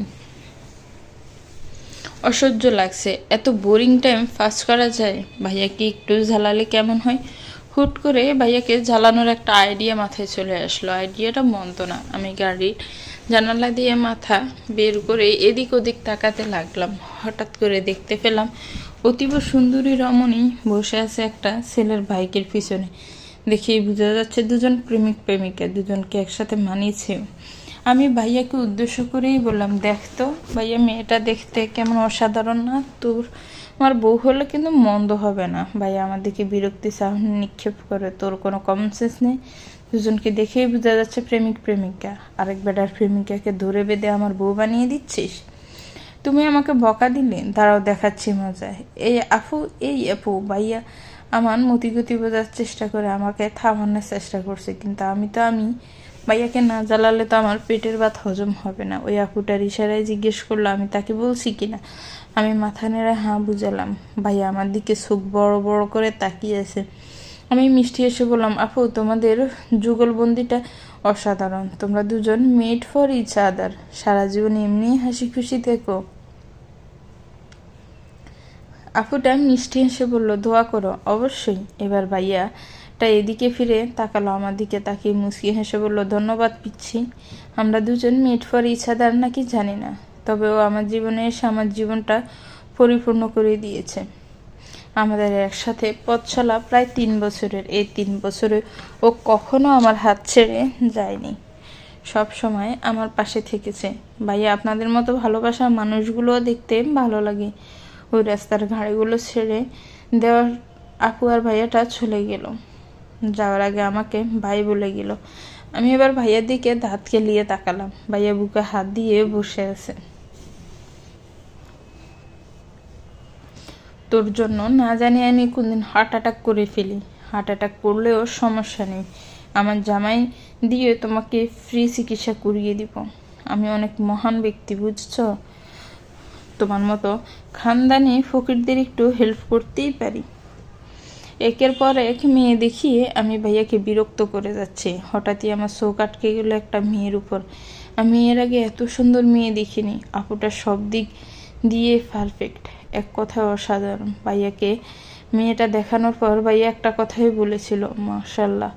এরপর ভাইয়া আর কোনো কথা বলেনি, নির্বিকার তাকিয়ে আছে ওই আপুটার দিকে। আপুটাও আর চোখে বারবার এদিকে তাকাচ্ছে। ততক্ষণে জ্যাম ছেড়ে দিয়েছে। আমি গাড়ির জানালা দিয়ে মাথা বের করে আপুটার দিকে তাকিয়ে বললাম, আপু, আপনাকে আমার ভাইয়ার অনেক পছন্দ হয়েছে। আপুটা কিছু বলল না, শুধু মুচকি হাসলো। আমি ভাইয়ার দিকে তাকালাম। ভাইয়ার ঠোঁটের কোণে আলতো হাসি। তার মানে ভাইয়ার মেয়ে পছন্দ হয়েছে, না হলে এতক্ষণ আমাকে 2-3টে ধমক মারত।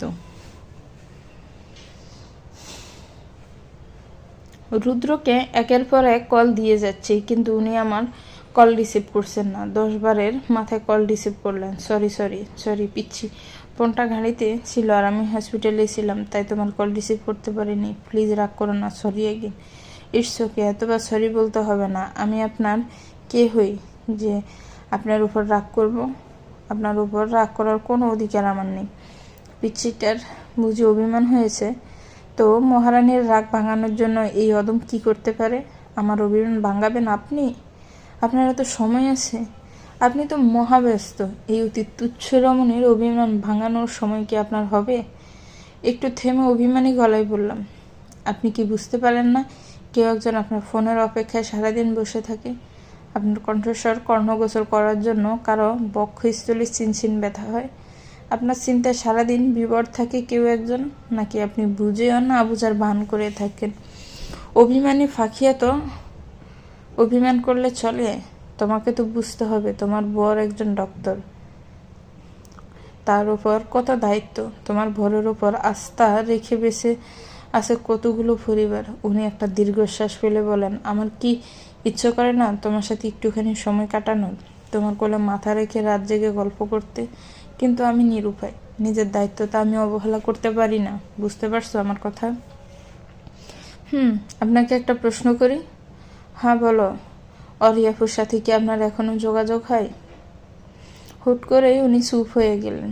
উনি নিঃশ্বাসের আওয়াজ ছাড়া আর কিছুই কর্ণগোচর হচ্ছে না। নিস্তব্ধ পরিবেশে বিকট একটা আওয়াজ হলো। পরপর কয়েকটা গাড়ির চাকার শব্দ হলো। আমার আর কিছু কর্ণগোচর হলো না। কয়েক সেকেন্ডের জন্য আমি থমকে গেলাম। ফোনটা হাত থেকে পড়ে গেল। ওনার কিছু হয়নি তো, এই ভাবনা মাথায় আসতে আমার নিঃশ্বাস আটকে আসছে। বিছানার উপর থেকে দ্রুত ফোনটা হাতে তুলে নিলাম। ওনাকে অনবরত ফোন করতে লাগলাম, কিন্তু বারবার ফোন বন্ধ বলছে। টেনশনে আমার হাত পা ঠান্ডা হয়ে আসছে। আমি চিৎকার দিয়ে আব্বু আম্মুকে ডাকলাম। আমার চিৎকার শুনে ছুটে আসলো ভাইয়া, আব্বু, আম্মু। ভাইয়া বারবার জিজ্ঞেস করে যাচ্ছে কি হয়েছে, আমি চিৎকার কেন করলাম। কথা বলতে আমার কষ্ট হচ্ছে। কথাগুলো যেন সব আমার গলায় আটকে আসছে, যেন কেউ আমার গলা চেপে ধরে আছে।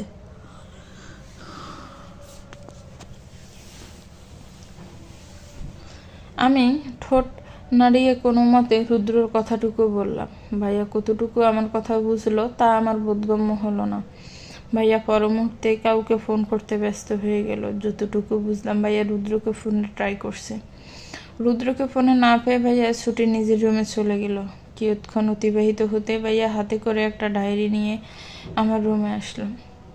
ডায়েরি থেকে কারো নাম্বার ফোনে তুললো। ভাইয়া ফোন করতে করতে ব্যালকনিতে চলে গেল। কিছুক্ষণ পর ব্যালকনিতে কিছু পড়ার শব্দ শুনে আমি আব্বু আম্মু ছুটে গেলাম। ভাইয়ের ফোনটা 3 টুকরো হয়ে ব্যালকনিতে ছড়িয়ে আছে, আর ভাইয়া স্তব্ধ হয়ে দাঁড়িয়ে আছে।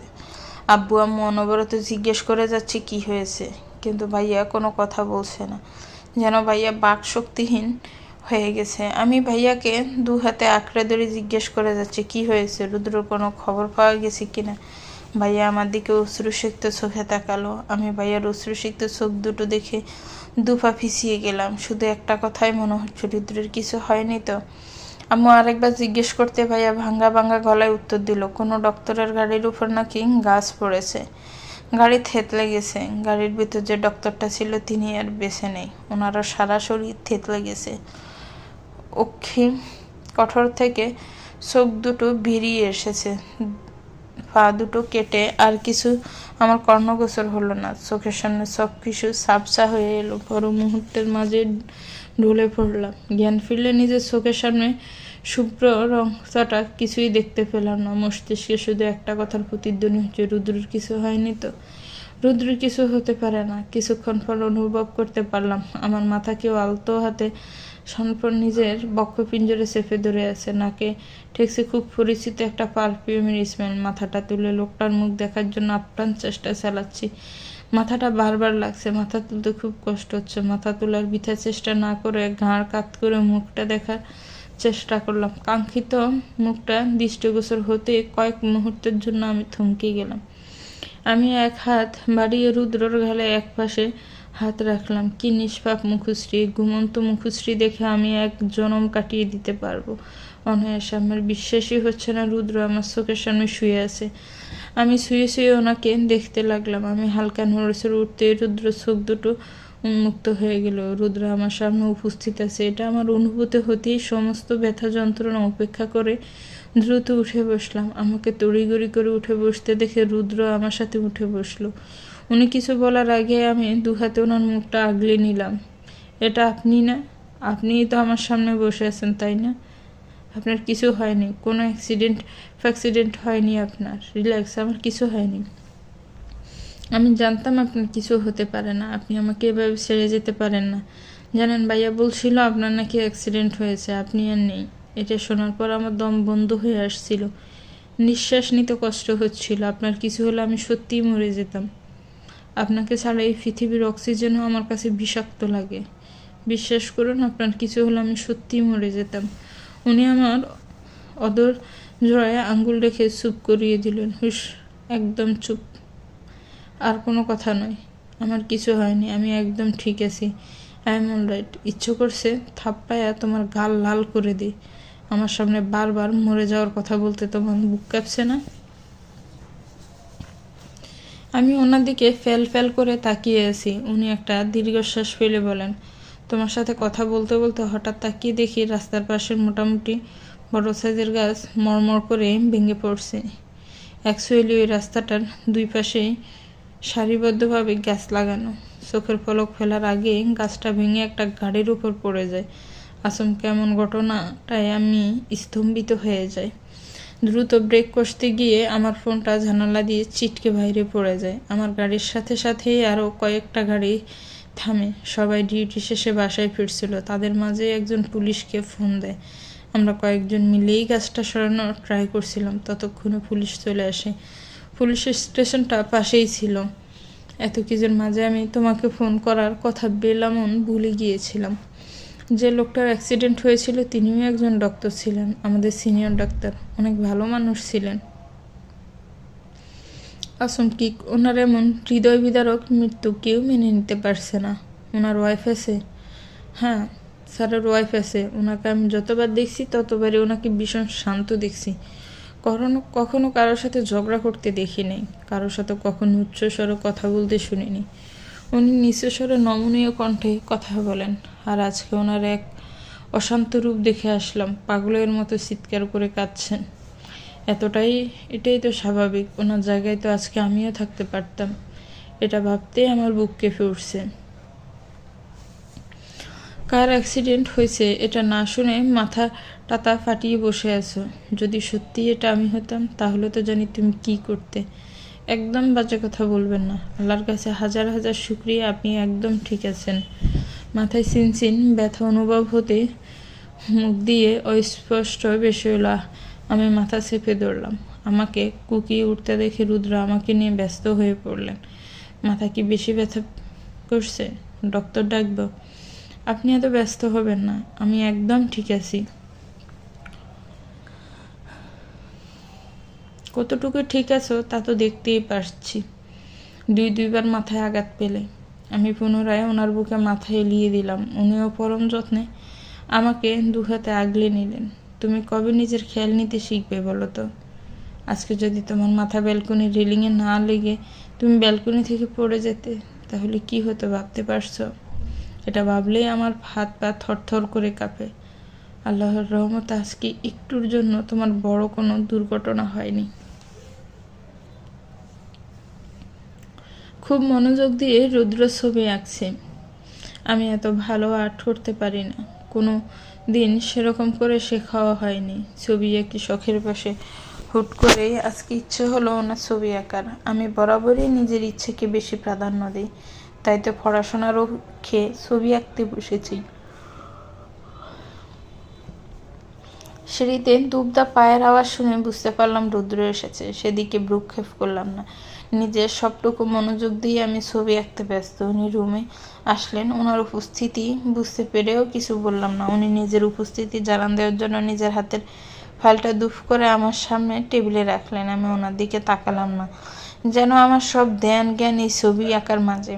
উনি মুখ দিয়ে বিরক্তিকর শব্দ উচ্চারণ করলেন, তবুও আমার কোনো হেল দুল নেই। হঠাৎ উনি আমার সামনে থেকে খাতাটা টেনে নিলেন।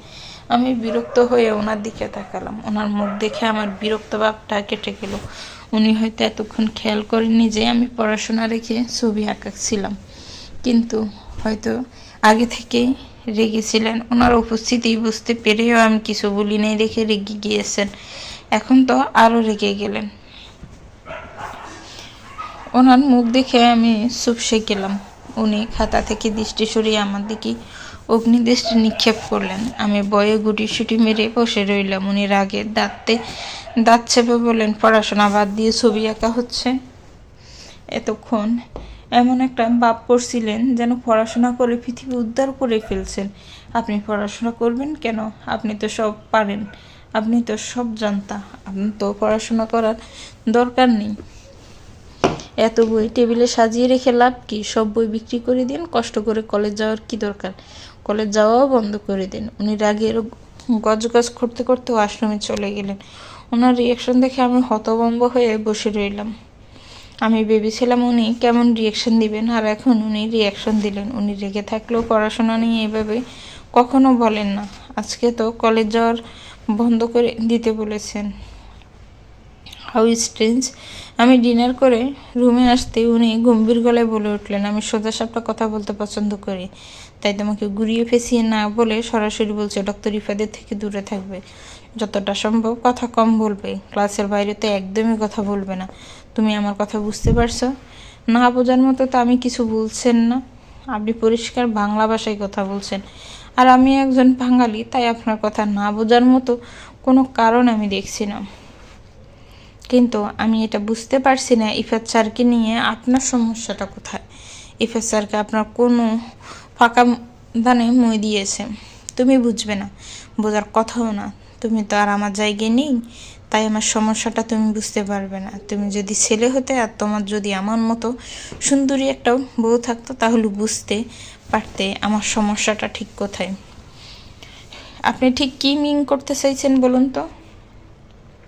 কিছু না, তোমাকে আমি যেটা বলেছি সেটা মাথায় থাকলেই চলবে। এখন ঘুমাবো, আসো। আজকে কলেজ আসছি, রুদ্র আসতে দিতে চাইছিল না, আমি জোর করেই আসছি। এমনি একদিন মিস করছি, আর মিস করা যাবে না। কিন্তু অসাবধানতার বশত রুদ্র যেটার আশঙ্কা করছিল ঠিক সেটাই হয়ে গেল। আমার মাথার সাথে ত্রয়ীর মাথা সহজুড়ে লেগে গেল। আঘাতপ্রাপ্ত স্থানে পুনরায় আঘাত হওয়ার কারণে সাথে সাথে ব্লিডিং শুরু হয়ে যায়। তখন ইফাত স্যার ক্লাস নিচ্ছিলেন। ব্যথায় আমার চোখ মুখ কুঁচকে গেল। একটু জোরে আওয়াজ করে উঠলাম। সবার দৃষ্টি আমার দিকে। ত্রয়ী ভয়ে কান্নাকাটি শুরু করে দিয়েছে। ইফাত স্যার এগিয়ে আসার আগে রুদ্র কোথা থেকে যেন ছুটে আসেন। উনি এসেই আমার সামনে হাঁটু গেড়ে বসে মাথা ধরে চেক করা শুরু করে দিয়েছেন। রুদ্র অস্থির হয়ে বলে ওঠেন, এই তোমার কি বেশি ব্যথা করছে? দেখো, একদম ভয় পেও না, আমি আছি তোমার সাথে, কিছু হবে না। উনি আমার একটু ব্যথা পাওয়াতে কেমন অস্থির হয়ে পড়েছেন। আমি ভয় পাচ্ছি না, কিন্তু উনি যে প্রচণ্ড রকমের ভয় পাচ্ছেন সেটা ওনাকে দেখেই বোঝা যাচ্ছে। ওনার হাত পা থরথর করে কাঁপছে। এর মাঝে একজন নার্স ছুটে আসে ফার্স্ট এড বক্স নিয়ে। রুদ্রের হাতে ফার্স্ট এড বক্স দিতে গেলে রুদ্র সরে যায়। চোখের ইশারায় নার্সকে বলে ব্যান্ডেজ করে দিতে। নার্সটা একটু অবাক হয়ে তবুও কিছু বলে না। এদিকে রুদ্রর কাণ্ড দেখে আমার ব্যথার কথা বেলমালুন ভুলে গেলাম। এত বড় ডক্টর হয়েও নাকি সামান্য ব্যান্ডেজ চেঞ্জ করতে হাত পা কাঁপছে। এতক্ষণে খেয়াল হলো আমি এখন হসপিটালে, আর উনি আমার ক্লাসে বসে এমন ফাগলামো করে যাচ্ছেন। আমি একবার সবার দিকে চোখ বুলালাম। সবার মুখে ভাব দেখে যতটুকু আন্দাজ করতে পারলাম কেউই রুদ্রের ব্যাপার নিয়ে মাথা ঘামাচ্ছে না। সবাই এখন আমার মাথায় আঘাত পাওয়া নিয়েই ব্যতিব্যস্ত। শুধু ইফাত স্যার ছাড়া ওনার মুখে অন্যরকম একটা বিরক্তির ছাপ। ওনাকে দেখেই বোঝা যাচ্ছে উনি রুদ্রের উপস্থিতি এখানে সহ্য করতে পারছে না। উনি আরও বেশি বিরক্ত ওনার ক্লাসে পারমিশন না নিয়ে ঢোকার কারণে। নার্সটা ব্যান্ডেজ চেঞ্জ করে দিয়ে চলে যায়। আমার বিল্ডিং বন্ধ হতে দেখে রুদ্র শান্ত হয়। উনি আমার দিকে চোখ পাকিয়ে ধমক দিয়ে বলে উঠলেন, আজকে কলেজে আসতে নিষেধ করেছিলাম না? কিন্তু আপনি আমার কথা শুনবেন কেন?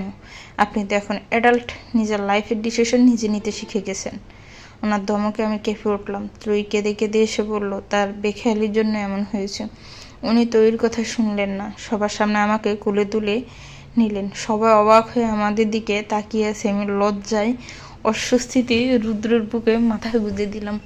ওনাকে যদি বলি নামিয়ে দিতে, উনি আমার কথা শুনবেন না, উল্টো দু চারটা ধমক দিয়ে দিতে পারেন। উনি বাসায় আসার পর থেকে আমার সাথে একটা কথাও বলেনি। আমার খেয়াল রাখাই কোনো ত্রুটি রাখেনি। যখন যেটা দরকার সেটা হাতের কাছে এগিয়ে দিচ্ছেন, সময় মতো খাবার খাইয়ে দিচ্ছেন, কিন্তু সমস্তটা করছেন নিঃশব্দে। মুখ দিয়ে টু শব্দও করছেন না। আমি ওনার সাথে কথা বলার আপ্রাণ চেষ্টা করছি, কিন্তু উনি ওনার সিদ্ধান্ত অটল, আমার সাথে কথা বলবেন না। উনি আমাকে মেডিসিন খাওয়াতে আসলে আমি ওনার হাত ধরে টান দিয়ে আমার উপর ফেলে দিই। আচমকা এমন হয়তো উনি নিজেকে সামলাতে না পেরে আমার উপর পড়ে যান। উনি আমার কাছ থেকে মুখ ফিরিয়ে উঠতে নিলে সাথে সাথে আমি ওনার কলার চেপে ধরি। কলার চেপে ধরে ওনাকে নিচে ফেলে আমি ওনার উপর উঠে আসি।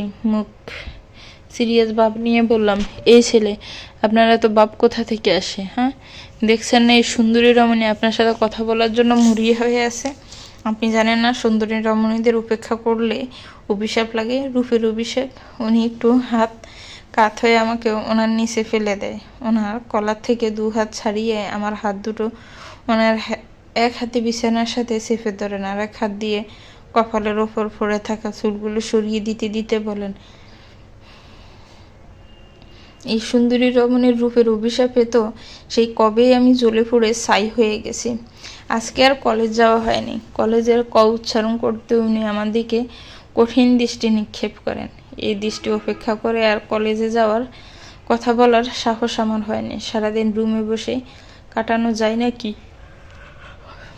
ওনার বুক সেলফে হাত দেওয়া হয়নি কোনোদিন। উনি বারণ করেছেন তেমনটা নয়, কিন্তু সময়ের অভাবে কখনো বুক সেলফটা দেখা হয়নি। আমি বই প্রেমী হওয়া সত্ত্বেও থাকে থাকে সাজিয়ে গুছিয়ে রাখা বইগুলো কখনো ছুঁয়ে দেখা হয়নি।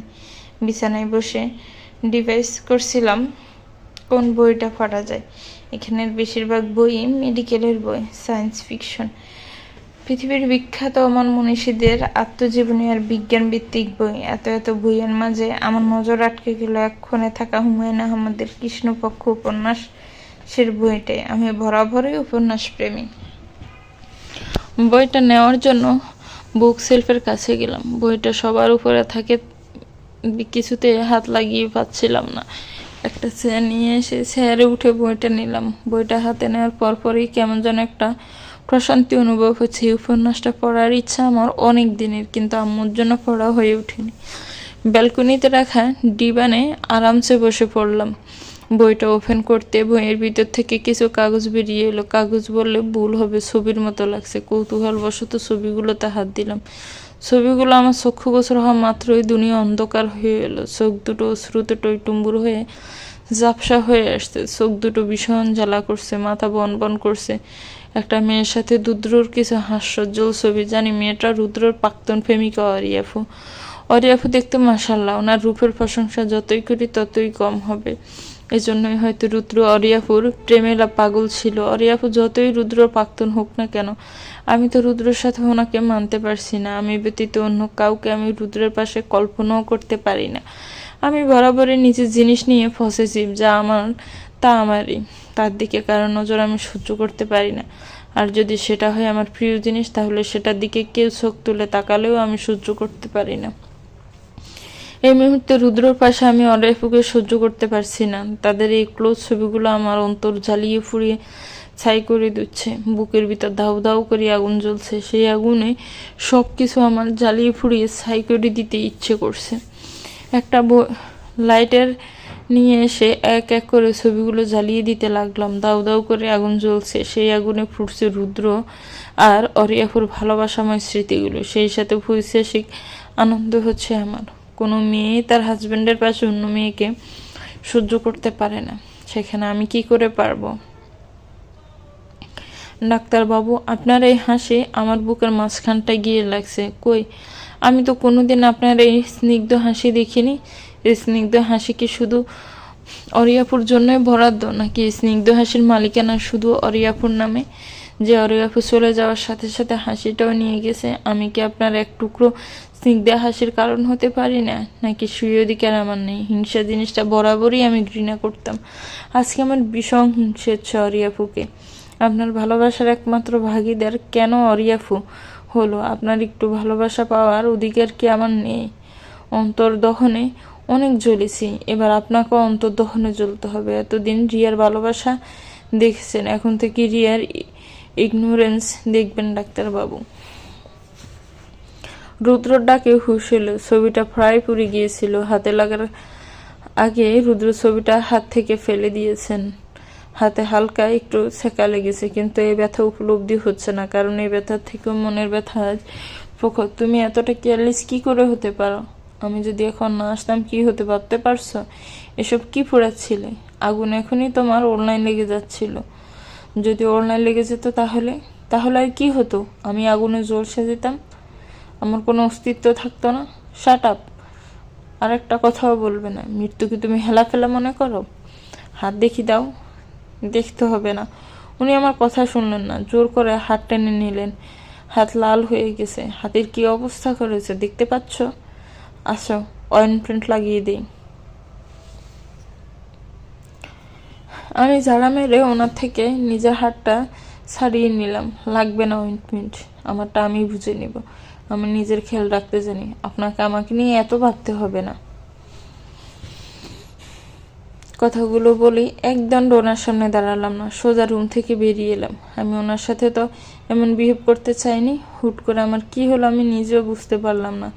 আজকে উনি হসপিটাল থেকে অনেক আগিয়ে এসেছেন, হয়তো আমার জন্যই। সারাদিন ওনার আশেপাশে যায়নি, ওনার সাথে একটু শব্দও করিনি। উনি অবশ্য আমার সাথে কথা বলার চেষ্টা করেছেন, কিন্তু আমি পাত্তা দিইনি। ডিনার করার পর পাক্কা 2 ঘন্টা ড্রয়িং রুমে বসে টিভি দেখেছি। অবশ্য ডিনার করার সময় উনি আমাকে প্রচুর ঝালিয়েছেন। আমি ওনার বিপরীতমুখী হয়ে বাসায় বারবার পা দিয়ে খোঁচাচ্ছিলেন। 2 ঘন্টা পর মামনি এসে টিভি অফ করে দেয়। আমাকে বকাঝকা দিয়ে রুমে পাঠিয়ে দিল। রুমে এসে দেখি উনি বিছানায় আতশোয়া হয়ে ল্যাপটপ নিয়ে কাজ করছেন। আমি ওনাকে না দেখার মতো করে গিয়ে ওয়াশরুমে চলে গেলাম।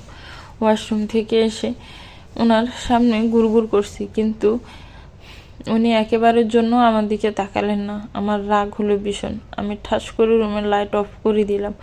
উনিও সাথে সাথে ল্যাপটপটা অফ করে বেডসাইড টেবিলে রেখে দিলেন। আমি বিছানায় শুতে গেলে উনি আমার হাত টেনে ধরেন। হাত ছাড়ানোর চেষ্টা করতেই উনি ধমক দিয়ে বলে ওঠেন, একদম না, একদম হাত ছাড়ানোর চেষ্টা করবে না। সারাদিন ধরে তোমার অনেক ভাব দেখেছি। উনি একবার বাম দিকে তাকালেন, তারপর আমার 2 গেলে ওনার 2 হাত রেখে শান্ত স্বরে জিজ্ঞেস করেন, কি হয়েছে? এমন করছো কেন? আমি আবার ওনার কাছ থেকে দূরে যাওয়ার চেষ্টা করতে উনি এক হাত দিয়ে আমার কোমর চেপে ধরেন। আমাকে নিজের সাথে চেপে ধরেন, একদম দূরে যাওয়ার চেষ্টা করবে না। সারাদিন অনেক দূরে দূরে থেকেছ, এখন সময় কাছাকাছি থাকার। বাই এনি চান্স তুমি আমার কাছে থাকার জন্য এরকম করছো না তো? তুমি দূরে যাওয়ার চেষ্টা করবে আর আমি তোমাকে কাছে টেনে নিব। আমি নাক ফুলিয়ে ওনার দিকে তাকাই। আমার নাক ফোলানো দেখে উনি হেসে দিলেন। কুল কুল, এত রাগার কিছু হয়নি, আমি তো জাস্ট মজা করছিলাম। রাগলে কিন্তু তোমাকে মন্দ লাগে না। এই ধরো, রাগলে তোমার নাকটা লাল হয়ে যায়। ছাড়ুন তো আপনি আমাকে। একদম ছাড়বো না, পারলে তুমি নিজেকে ছাড়িয়ে নাও। কি হয়েছে তোমার, বলবে না আমায়? কেউ কিছু বলেছে তোমায়? তুমি কি কোনো কারণে আমার উপর রেগে আছো? আমি কি কোনো ভুল করেছি যার জন্য তুমি আমার উপর রেগে আছো? আমি নিজেকে সামলাতে ব্যর্থ হলাম। ওনাকে জড়িয়ে ধরে ফুফিয়ে কেঁদে দিলাম। হঠাৎ এভাবে কেঁদে দেওয়ায় উনি হকচকিয়ে গেলেন, পরক্ষণে অস্থির হয়ে পড়লেন। আমাকে এভাবে কাঁদতে উনি কখনো দেখেননি, তাই হয়তো একটু বেশিই অস্থির হয়ে পড়েছেন। এই, তুমি কাঁদছো কেন? কি হয়েছে তোমার?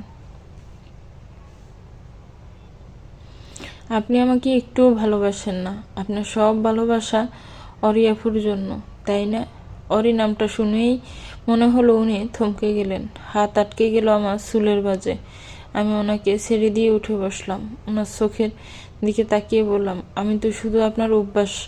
অরিয়াফু আপনার ভালোবাসা, আপনার ভালোবাসা, হাসি, সুখ সবই তো অরিয়াফুর। উনি আমার বাহু চেপে ধরে ঝাঁঝালো কণ্ঠে বলেন, কি তখন ধরে অরিয়াফু অরিয়াফু করে যাচ্ছ? অরিকে চিনো তুমি? কতটুকু জানো ওর সম্পর্কে? অরিয়াফু আপনার প্রাক্তন।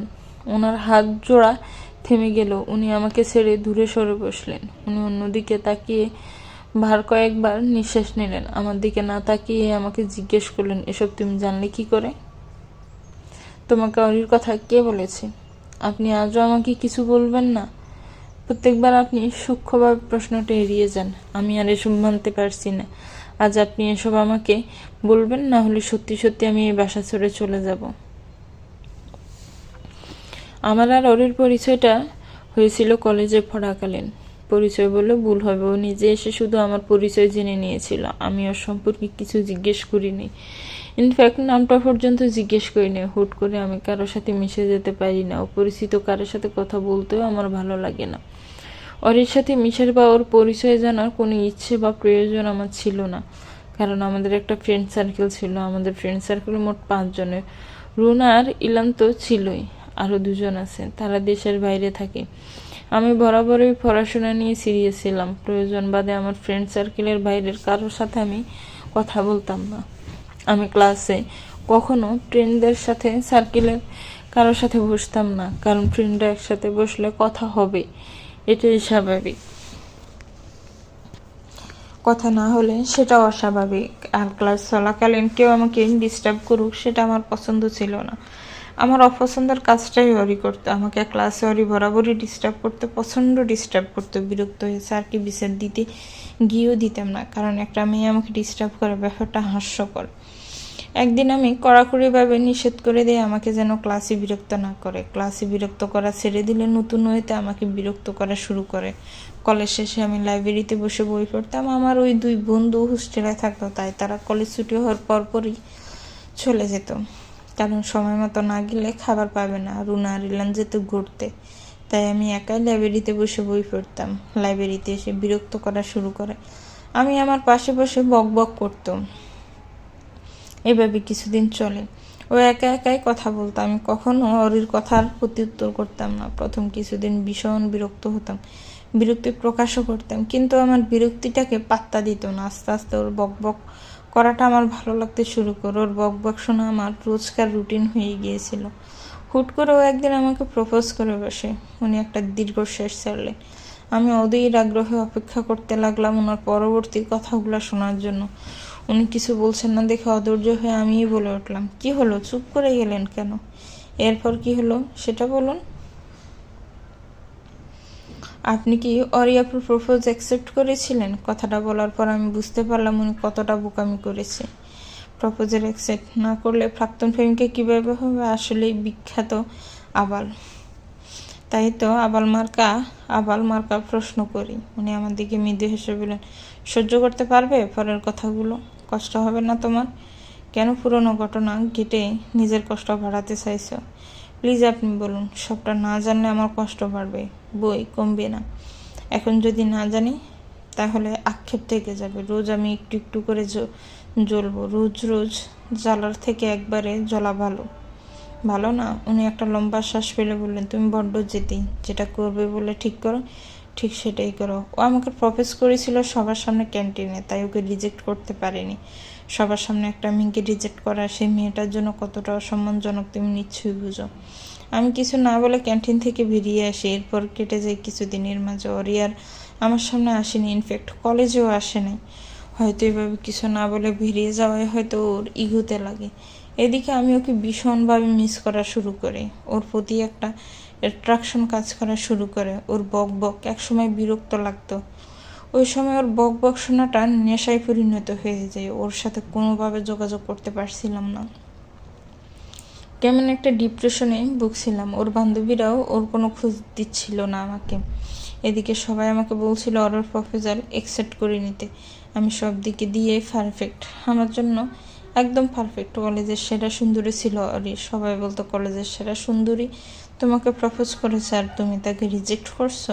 ওর প্রতি আমারও একটা ভালো লাগা কাজ করতো, আর বন্ধুদের ফিরিতে আমি রাজি হয়ে যাই প্রপোজাল অ্যাকসেপ্ট করার জন্য। এটাই হইতেছিল আমার জীবনের সবচেয়ে বড় ভুল। আবেগের বশে মস্ত বড় একটা ভুল করে ফেলেছিলাম। অরি বান্ধবীকে অনেক কষ্টে রাজি করে অরির নাম্বার নিয়েছিলাম। এর ক্রেডিট অবশ্য নাইমের। ও মেয়েদের সাথে খুব সহজেই মিশে যেতে পারত। অরিকে ফোন দিয়ে আমি সরাসরি আই লাভ ইউ বলে দিই। তখন থেকেই আমাদের প্রণয়ের সূচনা। এরপর থেকে শুরু হয় লুকিয়ে চুরিয়ে দেখা করা, ফোনে কথা বলা, কলেজ পাখি দিয়ে ঘুরতে যায়। এসব করে পড়াশোনা অনেক পিছিয়ে যায়।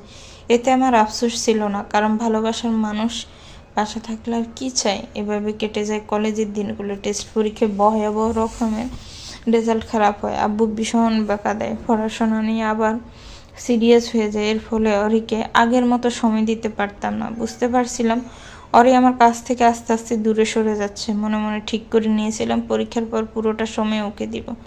পরীক্ষার সময় ঘনিয়ে আসে, অরির সাথে যোগাযোগ সম্পূর্ণভাবে বিচ্ছিন্ন হয়ে যায়। ভালোভাবে সবগুলো পরীক্ষা কমপ্লিট হয়ে যায়। আমি আবার অরির সাথে যোগাযোগ করি। সব কিছু আগের মতোই চলতে থাকে। দুজনেই মেডিকেল এডমিশন কোচিংয়ে ভর্তি হই। উনি একটু থামলেন। ওনার চোখে অবি চিকচিক করছে।